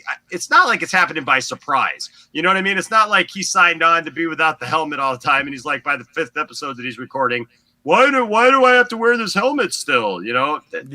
That to me is just it doesn't seem right. But it's very COVID-ish, isn't it? I even like the payout that they do. I'm just saying. Even at the end, he actually. And you can see, but I mean, he's got a lot of FaceTime in like other movies. Wasn't he in Game of Thrones too? Like, he's got tons of FaceTime everywhere else. He's good. He doesn't need more FaceTime. He's good. Yeah, I think he's good too, and I think my guess is he likes playing the role, and then he'll continue playing the role because look, it's very very popular. Yeah, it is. It's very very popular. So, well, I think Yoda's gonna be Baby Yoda might be training to be a Mandalorian, maybe. I don't know. Yeah, something's gonna happen. Something weird's gonna happen. The child, right? Like he's a foundling. No idea. But here's something interesting. Let me run this past you because I have a friend who hates the term Baby Yoda. I mean, I know that. Right? No. So here's. Child. I don't like Baby Yoda either. Well, but here's the thing. So this friend of mine, like every time somebody even mentions Baby Yoda on social media, like he's right there to correct him and go, "It's the child. It's the child. It's the child. It's the child." There's something weird the other day. So I'm in Target and I'm looking, and there's all these, the child toys, and guess what the little sticker says? Baby Yoda. It said Baby Yoda on the sticker. On the sticker, I took a picture of it. I don't know if I have it. Still on my phone or not? Of course it was. Why wouldn't it be? But it said Baby Yoda, and I was actually quite surprised. I'm trying to see if it's just easily accessible, but I was quite surprised that it actually said that because everything so far has been the child. But and my friend's argument is that nothing officially says Baby Yoda. Yeah, and obviously, like, why would they call him Baby Yoda in the show, like because he's not Baby Yoda. They don't even know who Yoda is. Exactly. So like why would they even do that? But I found it interesting that name of that thing was Baby Yoda. Yeah, I can't find it real quick. I like that Bill Burr remark. He's like, "You guys made that." That was such good stuff. Bill Burr was such good stuff in there. I hope he comes back for the second one because I heard that they might get out of prison or something. Yeah. Oh, that was a great episode too. Mm-hmm. That was a great episode. So I don't know. We'll see. Yeah, I can't find it. I might have deleted it. But yeah, played out like a horror movie too when the Mando was like coming after them. Love that. Oh, I know. That was fantastic. That showed the power of the Mando. And just what he was capable of. The cinematography can do too, like the way they can switch it up like that. Yes, no, I absolutely agree. Comedy and then a really horrific thing to go to. But yeah, I know it's all late and shit, so I'll get out of here, hair and everything. Hey man, thanks for coming on, dude. I'll I don't know. I'll stick around, I guess, or I'll find you on the social media or whatever, and then so you can find it if you go to the description of the video. All the links for all those. So whatever one you're on, like it's everything from Facebook, Instagram, Twitter, all that stuff. So it's all right there. So you can just pick one, and it all goes to me. So, all right, man. And I will get you your free comic book, man. What? Do you know what? You tell me. What kind of stuff are you into? Say Batman. Like I would say, like, do you have any oddities, any rarities, anything that's like super like weird? Because I mean, we all Yeah. like the big things, but I like those weird ones, and I'm just like, what the fuck is this? You know what? So let me see. So let's see. I got a cool Wolverine there. I Let's want to see. send you something, man. I want to send you something. Send me your info. I got some comics for you. I got yeah. this cool thing or this weird one where Robin and some chick with bladed hands are fighting. I don't know what that one is.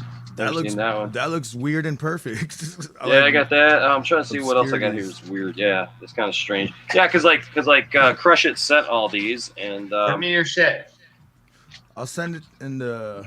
I can't do it in the PC. I don't know where to send it. Send it to Enosh will send it to me. Okay, cool. Hell yeah. Trying to see real quick. Yeah, we might send you that one. Sorry, Enosh. What's that? Sorry for what there? He's gonna send me something, and they're gonna send it to me. We're all gonna send each other something like a like a triangle. Here's Queen Bee, some weird sexy thing with the Flash and Wonder Woman and Queen Bee all acting. Queen Bee? Really? Yeah. Wow. The obscure. jail drone of the Queen Bee. That's kind of obscure. Did you ever like get those old comics back in the day where it's like Spider Boy and it's like Spider-Man mixed with Superman or Superboy? Oh, like What If? Yeah, or like they're called Algorithm Comics or something like that. Or, Oh no, I don't think I've heard of that. It was like Wolverine mixed with Batman, and they were called like Nightclaw or something. It was weird. Like those are weird ass comics that I used to like to read. Yeah. I wish that they were still around. This isn't weird, but it's some jungle mayhem thing with Black Panther. It looks like. That looks dope too. Yeah, that looks dope. You want that one? That's a Captain America one. It's got whatever. All right, bro. Whatever. Just pick whichever three. Bam. All right, man. Sounds I'll give good. I'll give you the infos. All right, man. Sounds good, bro. We'll get that out to you. All right, brother. All right, man. Thank you for calling in. Appreciate it. No problem. Anytime. For Later, sure. brother. All right, we'll see you later.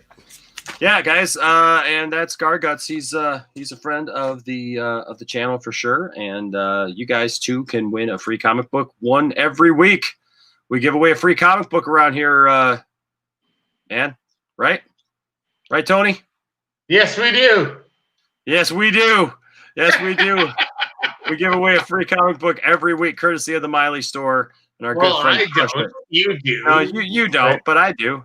So go to the Miley store on eBay. You can find that link in the description below as well.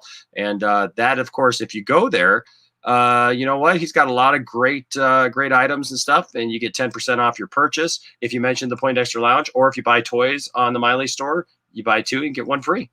And so, yeah. So thank you, Crush It, and the Miley store for supplying these comic books for sure. All right, we're gonna move right along and bring in Geeks Cosmics Entertainment. We're bringing it down to the end here. So yeah. Hi there. Hey, what's going on, brother? How you been, man? Hey, Geeks. Nothing much. Just working on a comic. Uh-oh. Haven't sorry? gotten the. Am I waking up? You broke I'm up. working on a comic. Yeah. Oh yeah, you're working on a comic. You said, yeah, that's right. Nice. Yeah, let me see if I can. Let me see if I can bring that up because I know that you sent me a picture of it, and so let me see if I can bring that up for you. So you got some drawings that you're working on here. Yeah, I just started the script today. You started the script today. Okay. Yep. It has Cool. stock, it's called, it's supernatural in a mystery book. Who's drawing this? I'm the one that draw it. Are you drawing this? Yes. Awesome. Cool, man. Took me That's like awesome, 5 dude. months. Awesome.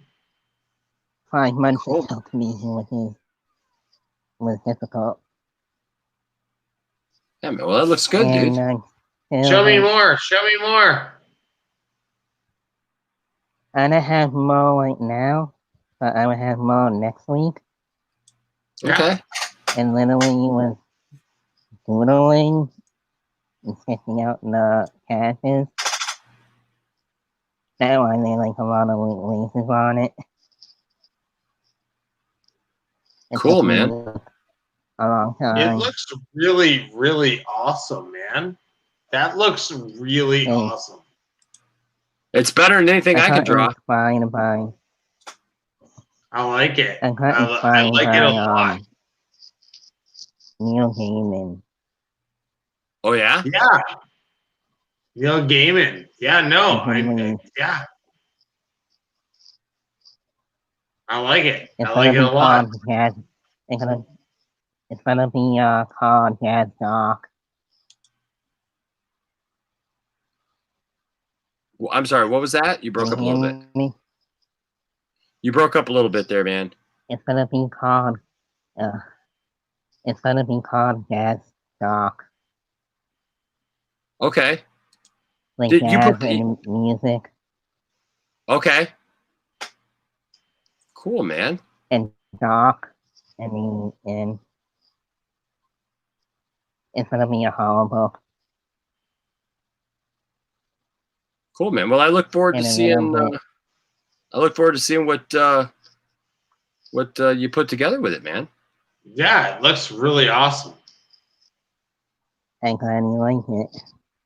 I was a little bit nervous of it. Well, your artwork is better than mine, dude. Because I can't draw for nothing. Me either. I can. love I'm some trying to write a YouTube. comic book. I can't do it. I've been watching like YouTube videos that taught me how to draw them. How to draw Oh, really? characters and the bodies and stuff. Yeah. Yep. Yeah. Well, you know what? I'll tell you what, you can find everything I'm on surprised YouTube it these was- days. I was surprised at like a bunch of them.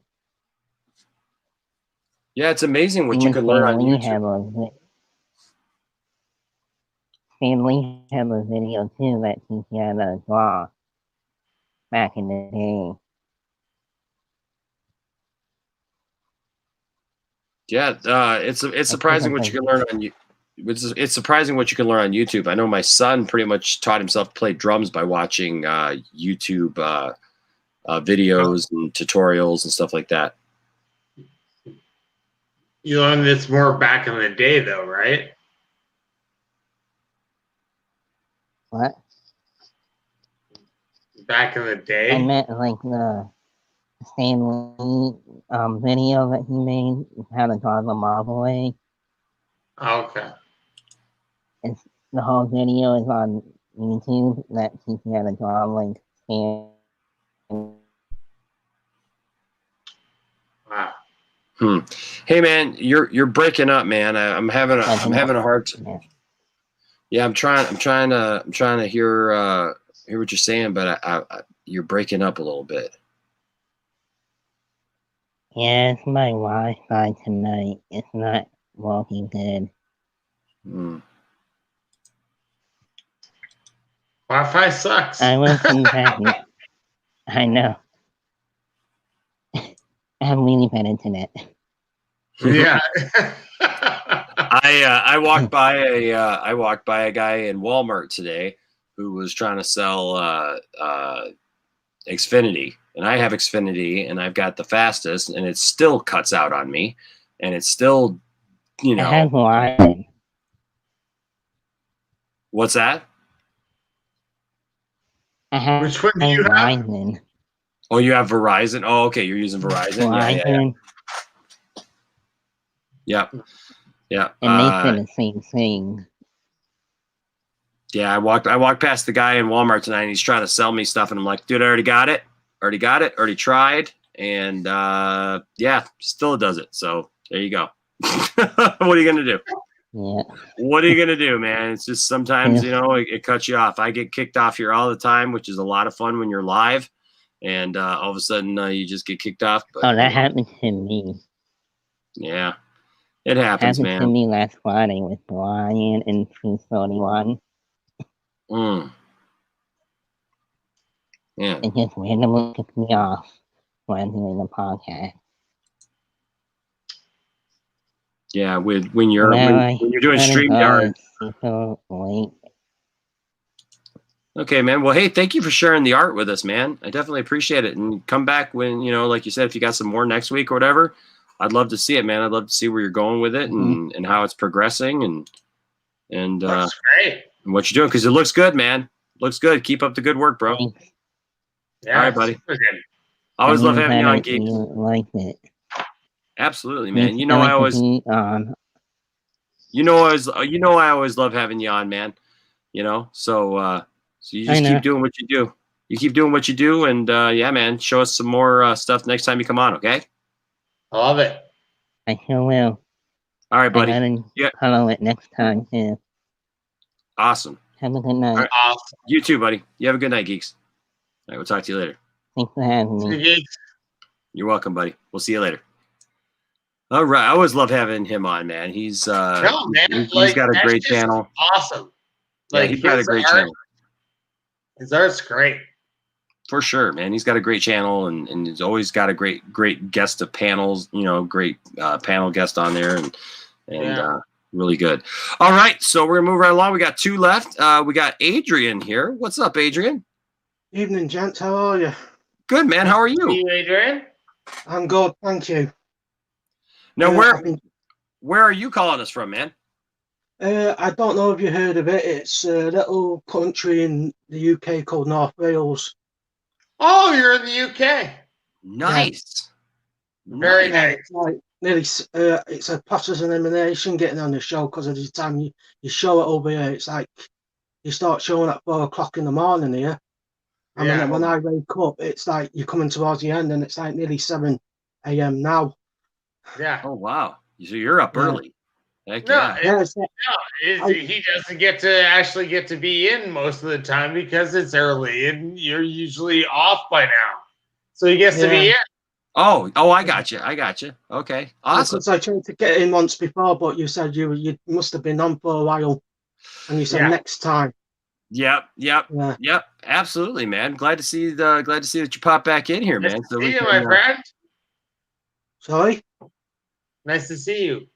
Nice to see you. Sorry, this sounds a bit. I had to keep. I still live at home with my parents, so they're still asleep. So I'm trying to keep the noise down so I don't disturb him, because my dad's not a very nice person when he's woken up. Oh, he might come in. He might come in with a big elbow or two there and tell you to turn it off there. So what's on your mind tonight, man? What's on your mind tonight or this morning? Oh, I just wanted to say what a good show you do, and I spoke to you a few months ago about Stargirl. I don't know if you remember. And yeah, you and your wife were watching. Was it the finale? I think it was. You were sat in your living room watching the finale, and I just popped in with all my geekiness. Heck yeah. So did you finish watching it? What did you think of Stargirl? We haven't got it here yet, so I had to go on the internet and download the entire series. And I watched it from front to back, and I actually enjoyed it. I actually enjoyed the finale. It was very good at the very end on top of the building. That was one of the best scenes I've ever seen. Yeah. No, I agree with you, man. I agree. I know there's some people who they didn't appreciate Stargirl that much because it's got kids in it and it's different than a lot of the other stuff that's out there. But I'll just say, man, I really enjoyed it as just a fan of just fun superhero stuff. I thought that show was done really, really well. Yeah. I'm the same way. I've seen all the Marvel and DC movies. I've watched the CW universe. I have to admit, Crisis on Infinite Earths was one of the best pieces of work I've ever seen, and I've been around the while. Yeah. I used to, when I was a kid, it was like Lewis and Clark and Batman 1989, stuff like that. But that CW Crisis is in the Earths, I never heard of it because I've never read a comic in my life, and to hear what it's come from, and that was just amazing. And Stargo, I'll be honest with you, Enosh. I wasn't a big fan of films and TV shows with children in, but that for some reason had me hooked from the very beginning. Yeah. No, I hear you, man. I agree with you. Crisis on Infinite Earths was done really well. There was a couple of things that I thought could have been done better, but honestly, I thought that it was really cool to see all those characters come together for that series, and then even some of the side things. Like you brought up Batman '89, so we got to see Knox from Batman '89. Yeah, we got to see things like him and Burt Ward from the 66 or 68 Batman or whatever, and I mean just stuff like that, just to see these little cameos from people that have been in DC properties and DC shows and movies and stuff like that. It was really cool to see that. It was really cool to see that. In the very beginning, the leader of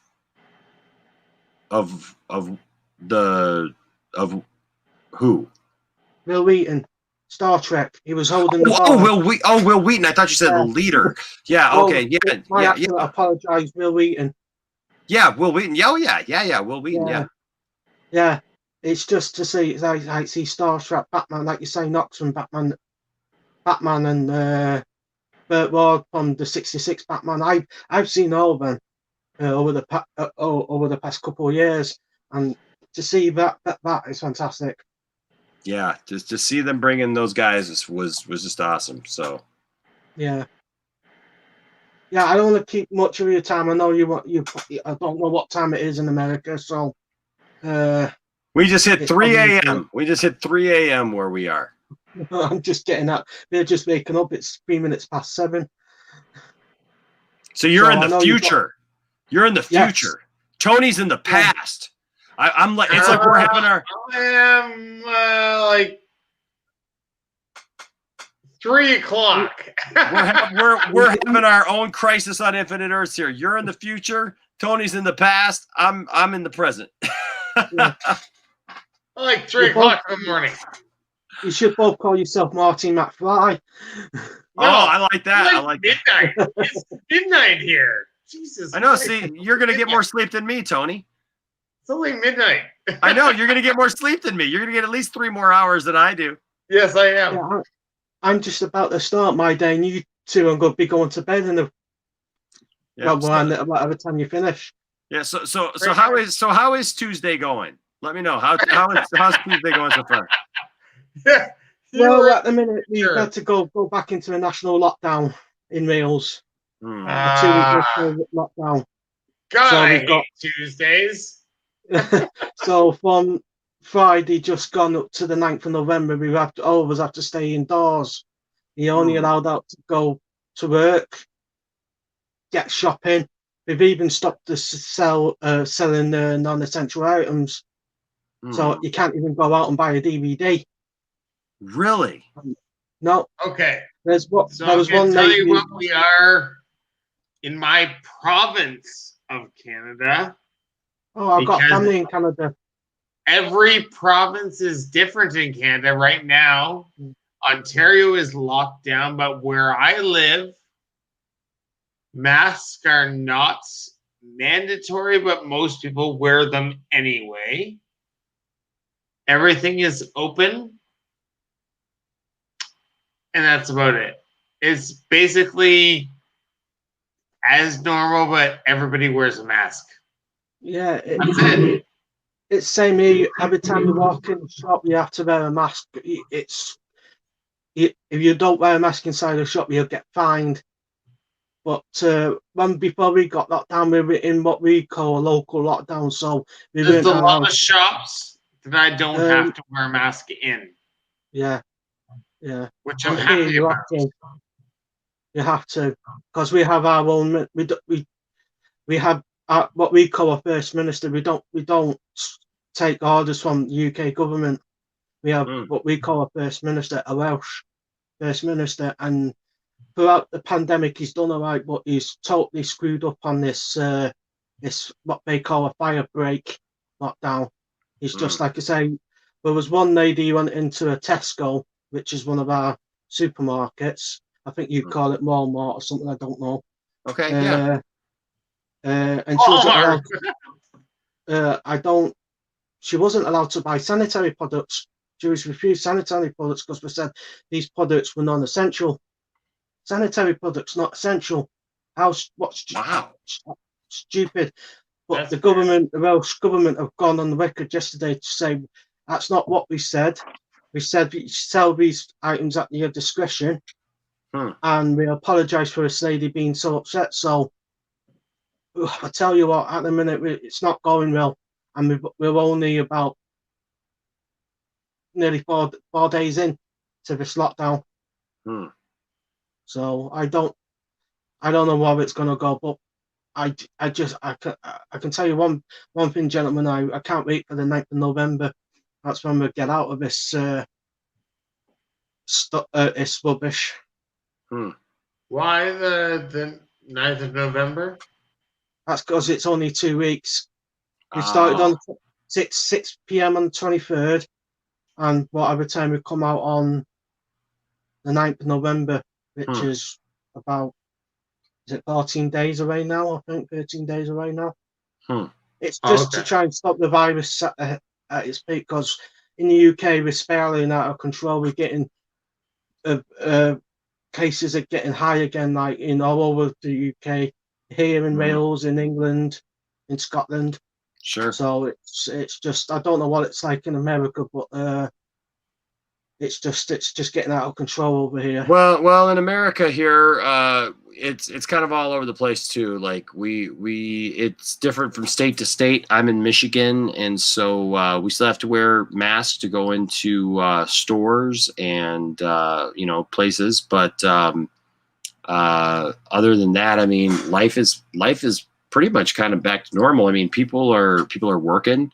And people are doing what they got to do. We can go grocery shopping. We can, go shopping for anything. I mean, obviously, Do you have to wear a mask in your grocery store? Can I ask you that? Do you have to wear a mask in your grocery store? Yeah. Oh, yeah. Yep. When you go into the grocery store, you have to wear a mask? Yep. I put on a mask, and I got a but macho. is it mandatory? Yes. There's a sign there's a sign on every business that it is mandatory that you wear a mask. Oh, no. Okay, you're in Michigan, and I believe that 100%. Yep. That's the same here in Wales. We have to wear a mask every time you walk in a shop. Yep. I mean, Vancouver, Canada, we don't actually have to, but we do anyway. People do anyway. I think Canada was the least cases in the world. I hear when I watch certain panels like Kristen Crunk, for instance. We all know who Kristen Crunk is, don't we? Yeah. Lana Lang from Smallville. She's in Vancouver. She said there's hardly any cases up there. Same with the lad from Supernatural. They're in Vancouver. They've managed to finish off the show. That's where Tony is. Tony's in Vancouver. That's where I live. I live in Vancouver. I didn't know. Yep, he lives in the land of superheroes. There is hardly any cases here. It's weird. So we don't know what to do. That's the thing. We still wear masks. People wear masks. I saw set photos from the Flash. But people do. I saw set photos from the Flash. They've started filming again in Vancouver. Who knows how long before Legends of Tomorrow and Batwoman start filming again. I'm just in awe because I'm looking forward to see these shows and how we're gonna incorporate social distancing and stuff like that. I'm gonna tell you right now, as someone who lives here and my buddy is one of the directors on the show, it's not going to be very long before you start seeing those shows again. Yeah, I'm not even joking. As an insight, do not. Oh, we're on live. I'm not. I was like, don't tell people. But I was like, you can't tell me not to say anything right now. On the internet. So yeah. Hey, Tony. Yeah, we won't say a word. We won't tell anybody. So we're gonna see our shows come back pretty soon, huh? We'll see our shows come back pretty soon there. No, yes, exactly. Trust me. I'm not confused, but I am. Yes, so these shows are being filmed right now, 100%. They're going 100% gangbusters. We're gonna see these shows again. Awesome. I love to hear that. I love to hear that. I'm going to log off now, Enoch, because I know you've got another person to come on, and I want to take over your what's remaining times left. Well, thank you for coming on, Adrian. I appreciate it, man. And hey, we got some good news, right? I mean, Tony's up there in Vancouver, and he says we're going to be getting our shows back. That his buddy who works on there is working on them. So there's some good news for you to go into your Tuesday, right? Our shows will be coming back sometime soon. So the funny thing is, you get him before me, so I probably have to wait about 2 years before I can even, a year before I can even see him. Yeah. I know. But hey, man. Hey, you stay nerdy, man, and you keep your head up over there, and before you know it, it'll be done. Just keep yourself busy. That's my attempt at the broken peace sound. There you go, right back at you, brother. All right, man. See you later. Bye-bye. All right, we'll talk to you later. Bye-bye. All right. Well, here next I love it when he closes out the show. He's an awesome guy. He's become a good friend. I know. I mean, if you watch the stream, you should know him. But he's become a good friend, and I really enjoy talking to him. And I just think he's a great guy. And I love some of the music that he's produced, and he's produced some cool stuff. And just a really good guy overall. And he's always fun to have on the Poindexter Lounge and to hear him talk about stuff. Ladies and gentlemen, my friend, your friend, he's a friend to all. Ladies and gentlemen, Mr. Zentet. What's going on, brother? G'day, fellas. How's it going? Good, man. How are you? How you doing? I'm very well, thanks. Hey, I got to say one thing. This is the first time I've been on a stream with Tony. And I got to say, the very first time someone mentioned in the chat, like the first time I saw someone mentioned Ray Liotta. And after that, I had to go and watch Goodfellas because I'm like, I haven't seen that in ages. But I have a question for you both. Have you seen Revolver, the Guy Ritchie film? I have not. You haven't seen it? Okay. Ray Liotta's in that as well. It is actually, I think, pretty underrated. A lot of people don't like that movie, but I've seen that movie so many times. But Ray Liotta's in that, and he plays the villain. It's kind of like a psychological. Yeah, it's a psychological film. Jason Statham and Ray Liotta. It's a good movie. Go to check it out. I have to go check that. Revolver. Okay. Yeah, it's got really like that bad. either way. I like that either way.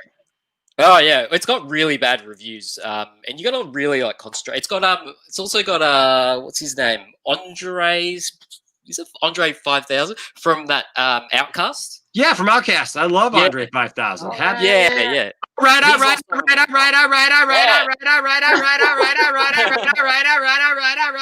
Now shake it. Yeah.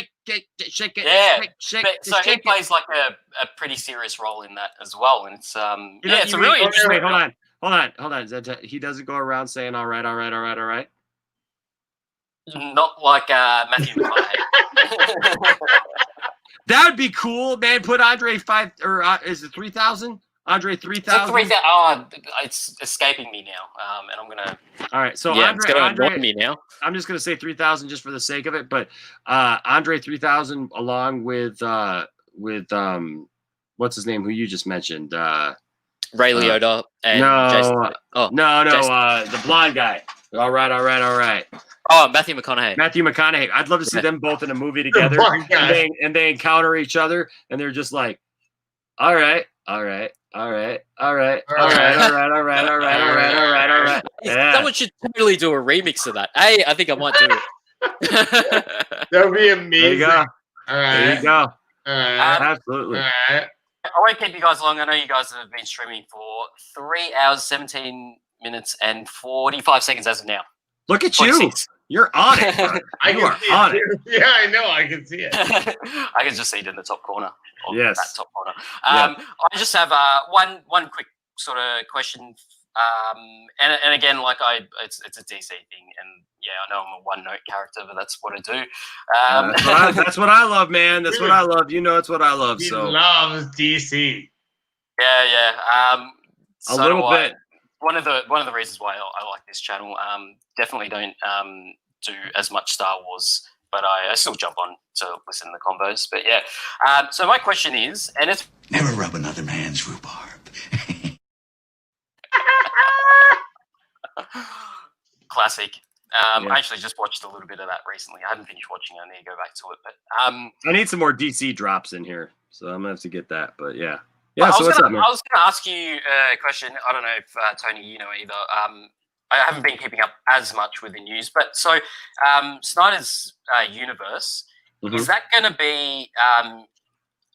Is this something? It might be something that's answered already, but is if he continues with his sort of series or whatever, is that going to be like the nightmare timeline, and the normal timeline is going to be the Warner Brothers mainstreamy kind of stuff, because the Flash goes and it doesn't dismiss anything, but it changes the current timeline, and then the alternate timeline is still happening in Snyder's verse. Is that what's happening, or is that just something I'm making up now?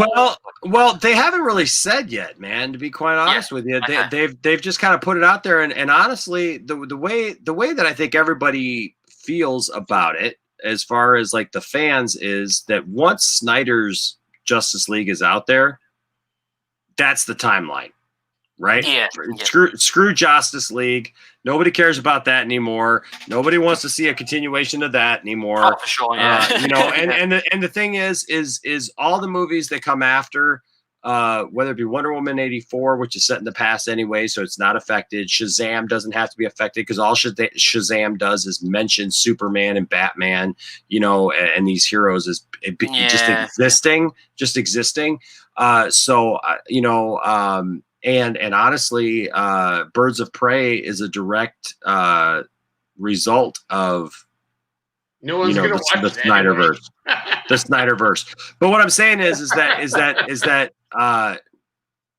they're not going to. I just don't feel that they're going to go back and like mess with that. I feel like it's going to be a success. They're going to put it on HBO Max, and then, they're going to go forward from there. Now, what they do with the Flash after that is going to be interesting, because will we see a true continuation of Zack Snyder's vision, or will we see it, like you said, kind of a combination? It'll be interesting. Yeah, I reckon potentially that's how they compromised it. Like, put Zack Snyder can still continue, and because he's apparently potentially going to be filming that part where Lois gets killed, so that'll change that future part. But whether it's going to go into the present sort of universe, or and they're talking about and they're talking about now that that Ben is coming back to play Batman in a new movie which originally was supposed to be with Deathstroke and the Joker. That Jared Leto's confirmed that he's coming back for Justice League. He's doing the reshoots of Justice League, and there's talk that they want to bring him back into a Batman film or a series of some kind. Can we actually talk about that and say, do you like that? I love that. Okay, you know what? I know you like it. Jared Leto, there's a lot of people who don't like him as fucking the Joker. Yeah. I'm one of them. I'm one of them right here. Don't like him as the Joker. It's not because of. Well, it was good having him on. I think there was something wrong with his internet. You're probably going to boot me out. It was good having these guys on. It appears, unfortunately, that there was something wrong with their internet tonight.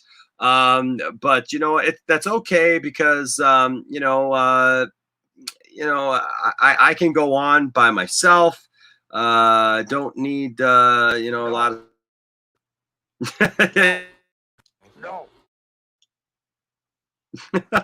Do or do not.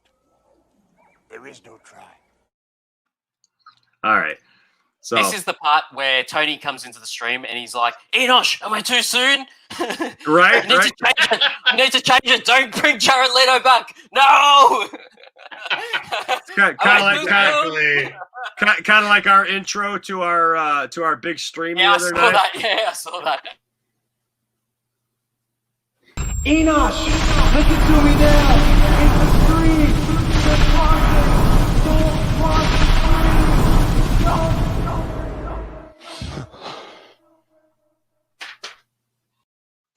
Yeah. You know he was wet when he woke up too, right?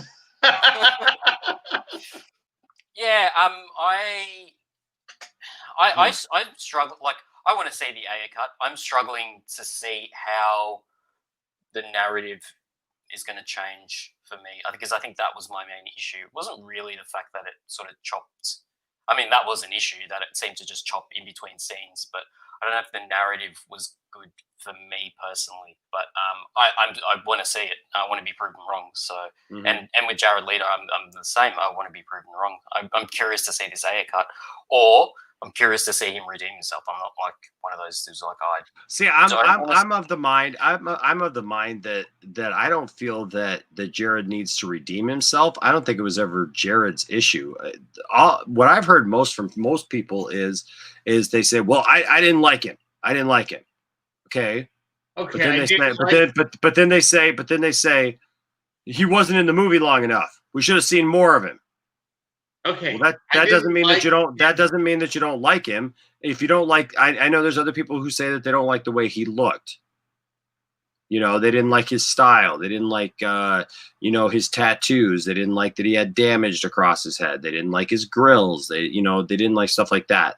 But I think if you look at the way he talks, I think if you look at the way he acts, and some of the choices that Jared Leto makes, I mean, those other, things are out of his control, like whether or not you put, damage across his forehead or you give him grills or whatever. But there was a whole story that was concocted for his grills. Even the Batman literally knocked his teeth out and he had to have grills after that. Like his version of the Joker. I think that's it. That's it. No, that's it. That it was a personal opinion of how he portrayed the Joker. I did not enjoy.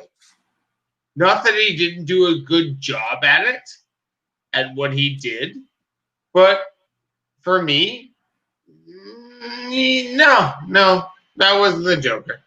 Yeah, well, I just didn't like. Yeah, I didn't like his portrayal.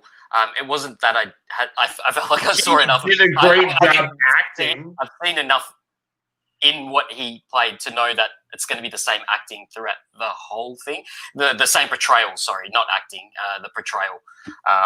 But that's me. And again, like, maybe there's more to it and I'll be proven wrong, or yeah, no, I just, for me personally, just my take on it is that it's probably one of the most comic book accurate Jokers that we've gotten, as far as who the Joker is, as far as what he accomplishes and how he does it. No. I totally disagree. You may not like the way you might not like the way he looks, Tony, but Heath Ledger is the most comic book fucking perfect Joker. So that's not true at all. That is not true at all. And I paused you there for a second because hold on. I paused you there for a second because Heath Ledger does a great job. I like Heath Ledger's portrayal of the Joker. I like how he brought his own to the role. But we have to recognize that he brought his own to the role. That is not the Joker. The Joker is not that character that he played. And that is overwhelming. Even people who love Heath Ledger have overwhelmingly said that he brought his own take to the Joker. But that was not the Joker. The Joker kills more. He was so far out of all, and you know what? Honestly, we all love the original. We all love the original, right? Like Jack. Yeah, but Jack wasn't comic book accurate either. No, of course not. Controversy. Bringing the heat. I actually, I guess maybe because that's we're ending it right. Yeah. I think that's where I agree with you with the Heath Ledger thing. I don't agree with you with the Jack Nicholson, but that's because that's my first introduction into that portrayal, and then the next one was the animated series, and those two coincide for me. Those two Jokers, the animated series. Really? Because and I see Mark Hamill's Joker as even though I know it's supposed to because the animated series is supposed to be, you know, basically a animated kind of spin-off, as it were, of, or at least a cousin to the '89 Batman. You know, it uses the same music, you know, stuff like that. But even though that said, I find Mark Hamill's Joker to be very different than Jack Nicholson, because Jack Nicholson is playing a Joker to me that is he's just kind of silly. He's kind of loony.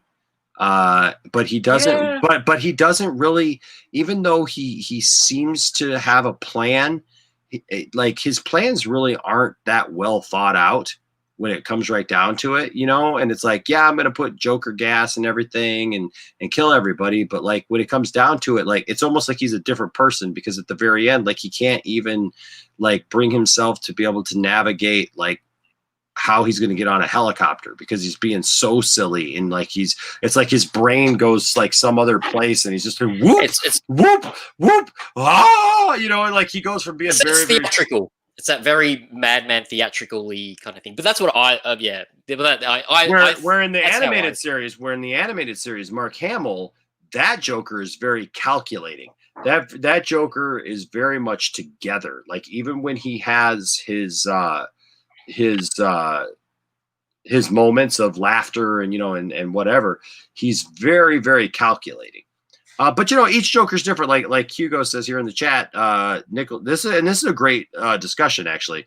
You know, Nicholson is a mobster Joker, you know, where he was a mobster and now he's got to portray it a little, you know, differently as that. But then you have Mark Hamill's Joker, which is more of the clown prince of crime, right? He's very calculating. He's not trying to just be a gangster. He's the clown prince of crime. He's pulling off crimes. He's doing those kind of things. And then you had Heath Ledger, who's kind of the disturbed, just kind of, you know, like you know, they give us a couple of different backgrounds, you know, possible backgrounds for his Joker, and instead of acid as well, and it's paint, you know, it's not the acid wash, and you know, I do love the fact that like he's always kind of changing it up, like, you know, you want to know how I got these scars, you know, that whole thing. I like that. The fact that he's willing to put Batman to the test. You know, he wants to test Batman. You know, that's what he really wants. He doesn't want to take Batman down. Like, just like he says, you know, it's like, I don't want to kill you. Yeah. You know, I need you, you know? And so,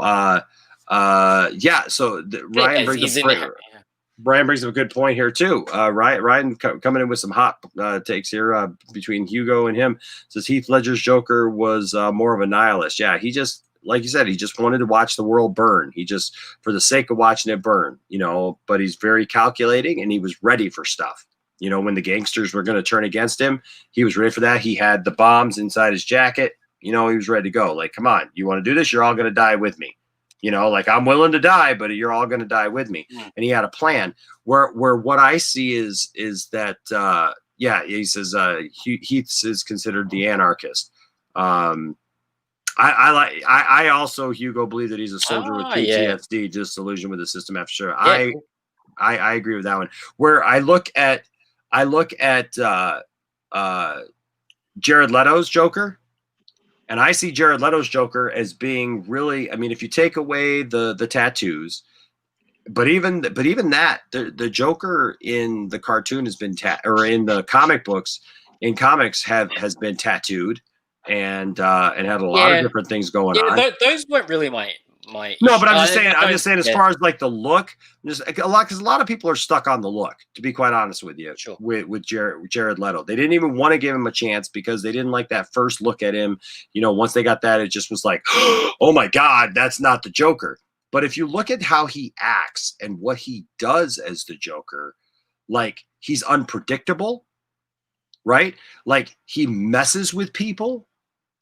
He's got Harley on his side. I mean, that whole thing with the dude in the club, and he's like compliments him on Harley Quinn, and he's like, "Oh, you want her, huh?" And like he's messing with him, like, and the guy does not even know how to even take it because he doesn't know if he's being serious, if he's messing with him, going to kill him, what he's going to do with that, because that's Harley Quinn, that's the Joker's woman, but the Joker is basically looking for an excuse to kill the guy, and the Joker in that world, he doesn't pull any punches. You look at it like Harleen, as a counselor, counsels him, gets him through a lot of stuff, and what's he do? He turns on Harley, turns her into Harley, execute, and when she's like, are you gonna kill me? I could take it, Mr. J. He says, "Oh, I'm not gonna kill you, but I'm gonna hurt you really, really bad." And that's his thing, is like he wants to inflict pain, he wants to hurt people, he wants to do those things. And man, that's the Joker. That's the comic book Joker right there, if there ever was. He's unpredictable. He's crazy as all get up. He's not what you would expect, and you fear him. Look, I fear Jared Leto's Joker more than any other Joker, because I feel that at least with Heath Ledger's Joker, there's a point at which he could be reasoned with. Really? No, Yes. not Yes. a chance. Why He's didn't the what craziest then? of them all. No, he's not. He's not, because he doesn't kill everybody, dude. There's moments. He does, though. He doesn't care. He kills all the. When he's walking away from that hospital and it's blowing up, you think he cares how many people die? Nobody. Well, the He doesn't give the hospital was empty. How about at the beginning when he's just killing off his own goons? He's doing, but when he's killing off his own goons, he's doing that just for his own protection, so that he gets the money and nobody has any kind of connection to him. That's the whole point of killing everybody off in the bank, is that he kills them off one by one. He's confused them all into thinking that this one's supposed to off that one, supposed to off that one, supposed to off that one, and he becomes the last guy in the chain. And basically, he's going to make off with all the money. So basically, he used everybody to get what he wanted, and then he drives off in the bus. Right, and nobody's connected. Nobody's connected to but that way nobody's connected to him. But the thing is that the Heath Ledger or the Jared Leto Joker is the kind of Joker that pulls you into like the back and freaks you out because he's creeping you out while he's threatening you. And you have no idea how to read that guy. He's not just the anarchist who puts out videos and tries to scare the public. He tries to freak you out personally. That's why he's going to sit on your lap and look you in the eye and say things to you that make you feel really weird and uncomfortable. And Zen, what do you think? That's just my take. I don't know. I was going to ask you both a question. Would you be more excited to see Jared Leto return or Jesse Eisenberg? Because for me, it's Jesse Eisenberg. That's a hard one. My reasoning is because I find, in my opinion, I guess I don't really know, but I feel like Jared Leto has been the Joker for a while, whereas Jesse Eisenberg's Lex Luthor was a progressive characterization of him, in which each time you see him, he's kind of like developing into more so what he's supposed to be, because he ends up being Lex Luthor more so when Superman is around, and Superman's only been around for like a couple of years, I guess. Yeah. Well, my theory on that is actually I've had a theory for a while, and I did a video on it years ago, and that is that the Lex Luthor that we see in Batman v Superman is not the real one. Is not the real one. He is the clone. where Lex Luthor has put his consciousness into a cloned body of himself because he was going to die of cancer. Just like That's crazy. I've never heard that before. Like I've never. Well, you think about it. Think about it. So you're familiar with the Death of Superman storyline, right? Yeah. And you're familiar with the time just before that where Lex Luthor was an old balding businessman. It was an old bald businessman who had an obsession with Superman, right? And so he always wore that kryptonite ring, which ended up giving him cancer, and he ended up dying from it.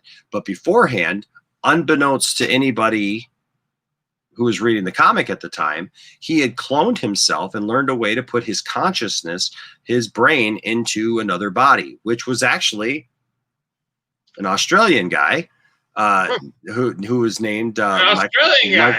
Well, I meant that because Zentet is Australian, and so a long red-haired guy who, Lex Luthor Jr., who came and took over. So many red-headed Australians took over the business, but came over and took over the business. As the sole heir. And if you think about it, in Batman v Superman, there is a lot of weird discussion about Jesse Eisenberg's dad, where he talks about, I left this room exactly the way Dad wanted it, because just like he could walk back in here at any time and go right back to what he was doing before. That's creepy when you think about. It's a crazy theory. I've actually got to look because when you know that Zack Snyder loves to pull from so many different storylines in so many different ways, and you think about, like, at the time, they portrayed Lex Luthor as this fit business guy, young hip guy, right? Well, what is young and hip in our world today but the Zuckerberg type, right? Yeah. That kind of thing. And so, he wouldn't be the big muscular dude, whatever, but he would be that. And he had the long red hair. And I just started thinking about that. And there's a lot of other things that are said and done that are just kind of strange and weird. And he talks about his dad in a very strange way. And it's weird that they would bring up the dad over and over and over again when who cares about Lex Luthor's dad at that point, right? But Lex Luthor keeps bringing up his dad and how, like, this is when what he's fighting like communists or something. Well, when he grew up in communists. Or something, it's like, well, this is what dad liked. Yeah, this is what Dad liked. That's what Dad liked. So I almost kind of feel like he was already around for a long time, and that this was a fallback kind of thing, and actually, which actually even makes the reveal, like when he gets his head shaved at the end of BVS, even that much more, because basically he's been taken back down to where he was before. But so Hugo, here's an interesting point. He says, but Enosh, how does the clone theory fit the clone theory fit in with his father abusing him? He says that, but how are we to know that he's not talking about his dad from before, who was probably a poor possible immigrant, when they had nothing, when the original Lex Luthor was a child, and not necessarily the wealthy businessman, millionaire, billionaire, whatever, he was. Yeah, sure. And so, like I said, it's just my theory, but it's crazy. But I see some of those things, and like, it doesn't make much sense why he's talking about his dad so much, and the things that he says are kind of like when he's just like, I kept this room exactly the way that Dad liked it, as if he could walk back in. That's an interesting. It is an interesting line. Yeah, I didn't really sort of take it out of its context. It's an interesting statement to me. So I guess I have to say, because I would like to see, because I like Jesse Eisenberg. It took me a little while for Jesse Eisenberg to grow on me as Lex Luthor. Same, yeah. But now I really love him. I like it too, actually. But that being said, for Jared Leto, I would be more excited just because they screwed Jared Leto. Warner Brothers screwed Jared Leto. If you actually look into the history of what they did Why? to Jared Leto, they screwed him. Is it because you think they didn't promote him that they screwed him? No, dude, it's already documented, Tony, that he was screwed over by Warner Brothers. That's like an actual documented issue and that's why people want to see the Ayer cut. It has been said by Ayer himself. I've watched those videos. I've totally okay. So it's been said by Ayer himself that he filmed enough Joker stuff to almost make a Joker movie. Oh wow, yeah. Okay, that there's so much Joker footage that ended up getting cut by Warner Brothers themselves, because they put Jeff Johns in charge of it, and Jeff Johns went in and tried to screw with it, and they turned the whole freaking movie over to a company that edits music videos. And they made the rest of the movie like a music video where there's all these cuts and stuff and these crazy things. Trailer company or something. But yeah, but there's like so much more. There's stuff that was in the trailer and pictures, like where we see pictures where like half of his face is all burned and charred up and everything. We never saw any of that in the actual movie, and that looks like some creepy stuff right there. There's just like whole other scenes where the Joker actually makes because it's not supposed to be what's her name at the end. And that's going to be the Snyder cut of the movie. You know what I mean? Hey, we get to do a director's cut. But that's but hold on, Tony. That's the Ayer cut. It's what was actually supposed to be. They screwed it up. The movie was done.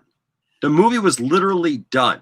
And the thing is the ending was not supposed to be the ending that we saw at all. They totally ripped out the ending from David Ayer, and they made it something completely different, because originally it was supposed to have Steppenwolf in it. That's where Enchantress. Was that filmed though? Yeah, it was filmed. It was done. I thought someone asked him that question, and he said to Zack Snyder about the Suicide Squad, and he said he didn't know or didn't. Well, Zack Snyder didn't film it. Zack Snyder didn't film it. David Ayer did. Okay. All right. It's David Ayer's movie, but they worked together in continuity, because the point was that all those little putty creatures and stuff that they fight, those weird looking bubble creatures or whatever, they were all supposed to be parademons. It was supposed to lead right up into Justice League. But when they started screwing with Justice League with Joss Whedon and all that jazz, they changed Suicide Squad, and they took away the bite of what was Suicide Squad, and they made it something completely different. And so in doing so, they took the Joker out of it. They lessened his role. They kind of put him in the back corner, and they tried to make these other things the focus. They took the main villain of Steppenwolf being the kind of the power behind things, because the Joker was supposed to make a deal with Steppenwolf at the end of the movie, that the Joker would be king of Gotham and that no one could challenge him. And so with that was supposed to be a whole storyline that doesn't even get seen. We don't even see any of that stuff. That's why people are now clamoring for the Ayer cut. It's not just because they just want to see what his stuff was. It's because it's because there's a whole other movie, man. See, this is the problem with Warner Brothers and their inability to let. You know this? Yes. This is absolutely what happened. This has been documented. This has been documented. We all know that this stuff actually happened. That makes it more interesting, because I actually thought that, like, I'd heard those stories about that part of the storyline, but like Tony was saying as well, like, did that actually? I didn't even know they filmed it. I thought they hadn't even got to the point where they'd filmed that part of it. Oh yeah, so yeah. He said. Did you know this? Yeah. In fact, just last week, David Ayer posted a picture of Jared Leto, along with the fact that he said, "I just watched my cut of Suicide Squad." And something to the effect, I'd have to go back up and look up the tweet or whatever, but he basically says that, like, It's an amazing movie, and and it's so much better than what actually got made, because what got made was not his movie. What actually went into theaters was not his movie. His movie was done and delivered, and they changed it because. And then is that where he said like that it was more along the tone of the Comic-Con the first trailer? Yes. Comic-Con. Yeah. Yes. Okay. Yeah. Yes. I briefly saw it across that news. And Hugo's right about this. Zach did direct the Flash cameo scene for Suicide Squad in London, though. That's some cool trivia. It is. Cool. And also, there's actually supposed to be more Flash actually in that that movie. Enchantress does look different in the Ayer cut. She looks different than what she's portrayed in there. And then Hugo says the theatrical cut's ending still breaks my heart, especially as Harley's arc was important to David the same way Superman's was to Zach. And that's the thing, is the arc got all messed up. Like there's just so much. Guys, I'm so sorry. I'm getting a work call. That's all right, man. I'm so sorry. I gotta boot. We'll continue this another time, brother. Yeah, for sure. All right, I'm man. so sorry. No, you're good. So no, it's a good discussion for the end of this episode for sure, because the Ayer cut is something that I believe we'll definitely see released now that we're getting the Snyder cut. I guarantee you it's imminent. As soon as we're gonna get all these other cuts. It's gonna be amazing. No, well, here's the thing: is there's no other cuts though, man. There's no other cuts. There are other cuts. Not of the Disney stuff, or not of the DC stuff. The DC. No, I agree, but we're gonna see all of a sudden. We're gonna see like this kind of Princess Bride that nobody ever saw that he had. Boom, we're gonna see that. No, I don't know. I mean, I don't know. The only things that I'm concerned about seeing are when directors directed a movie, put together a movie, and that movie got screwed up or messed up because of the infiltration of the studio.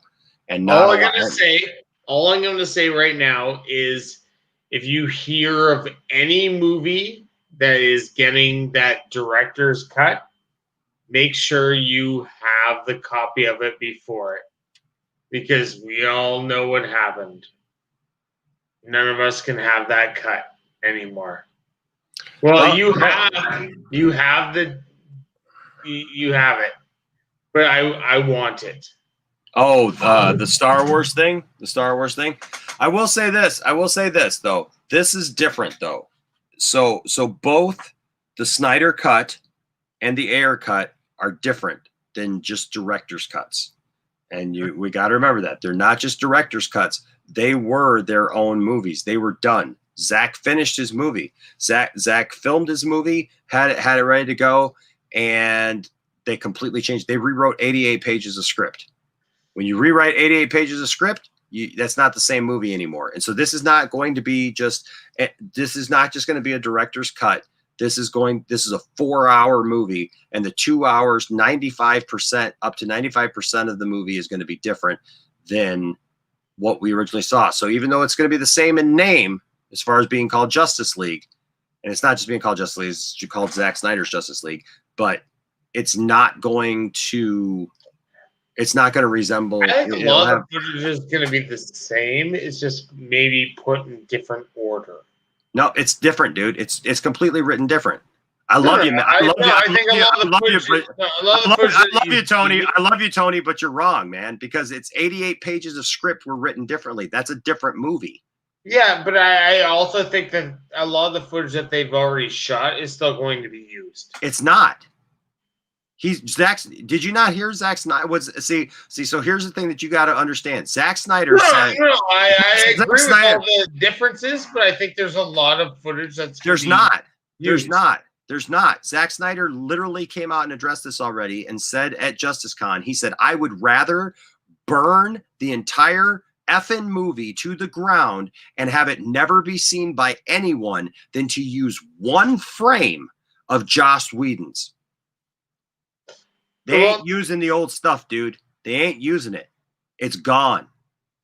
we are going to see the original movie. Yeah, the no, way that it was I intended. agree with like not using Josh Whedon's, but there's a lot of things that he already filmed that they're going to continue to use. Not when you got 88 pages of script. But what I'm That's saying very is little. That's very A little. lot of his shit is still there. It's not though. It's not there. That's the problem. That's what this is there, all about. He was dude. there for 62 days before he left. And they took it, but they rewrote it, man. And they did an emergency set of reshoots leading up to literally just weeks before the movie was released. That's what we're some of his stuff there, though. Some of it. There's That's- maybe a little bit. Well, you know what, Tony? All I can tell you is it's come out already that up to that at least 80 to 95% of the movie is different. I agree, but at least there's a theatrical little bit of his, and he's like, okay, I don't have to shoot that part. Well, Okay. 5% of a movie does not tell me that it's going to be the same. It ain't going to be the same. I agree. I'm just saying that there has to be a point where he's looking at going, what did you fuckers do?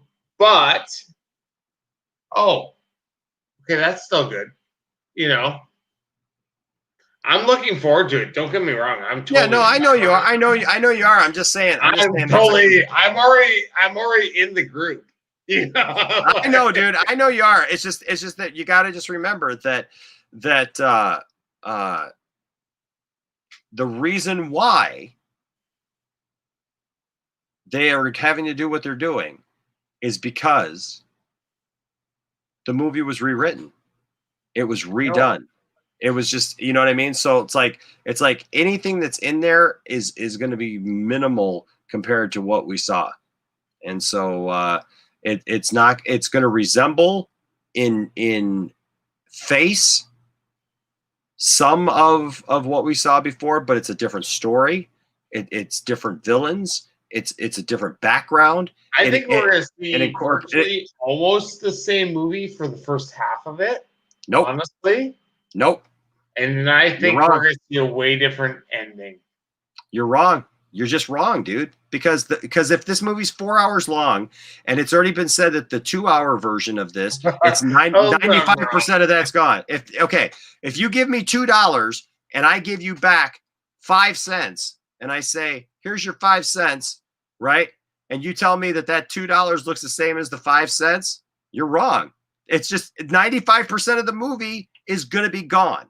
95% of the theatrical version is going to be gone. Dude, that's not the same.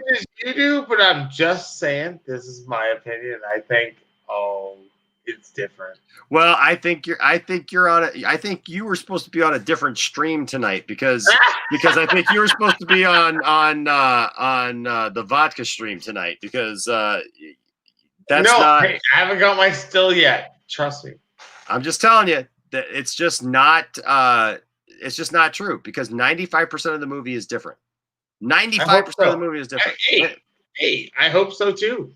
Jesus. Yeah, I know. I agree. I understand, dude. But I'm just telling you, this is what we know.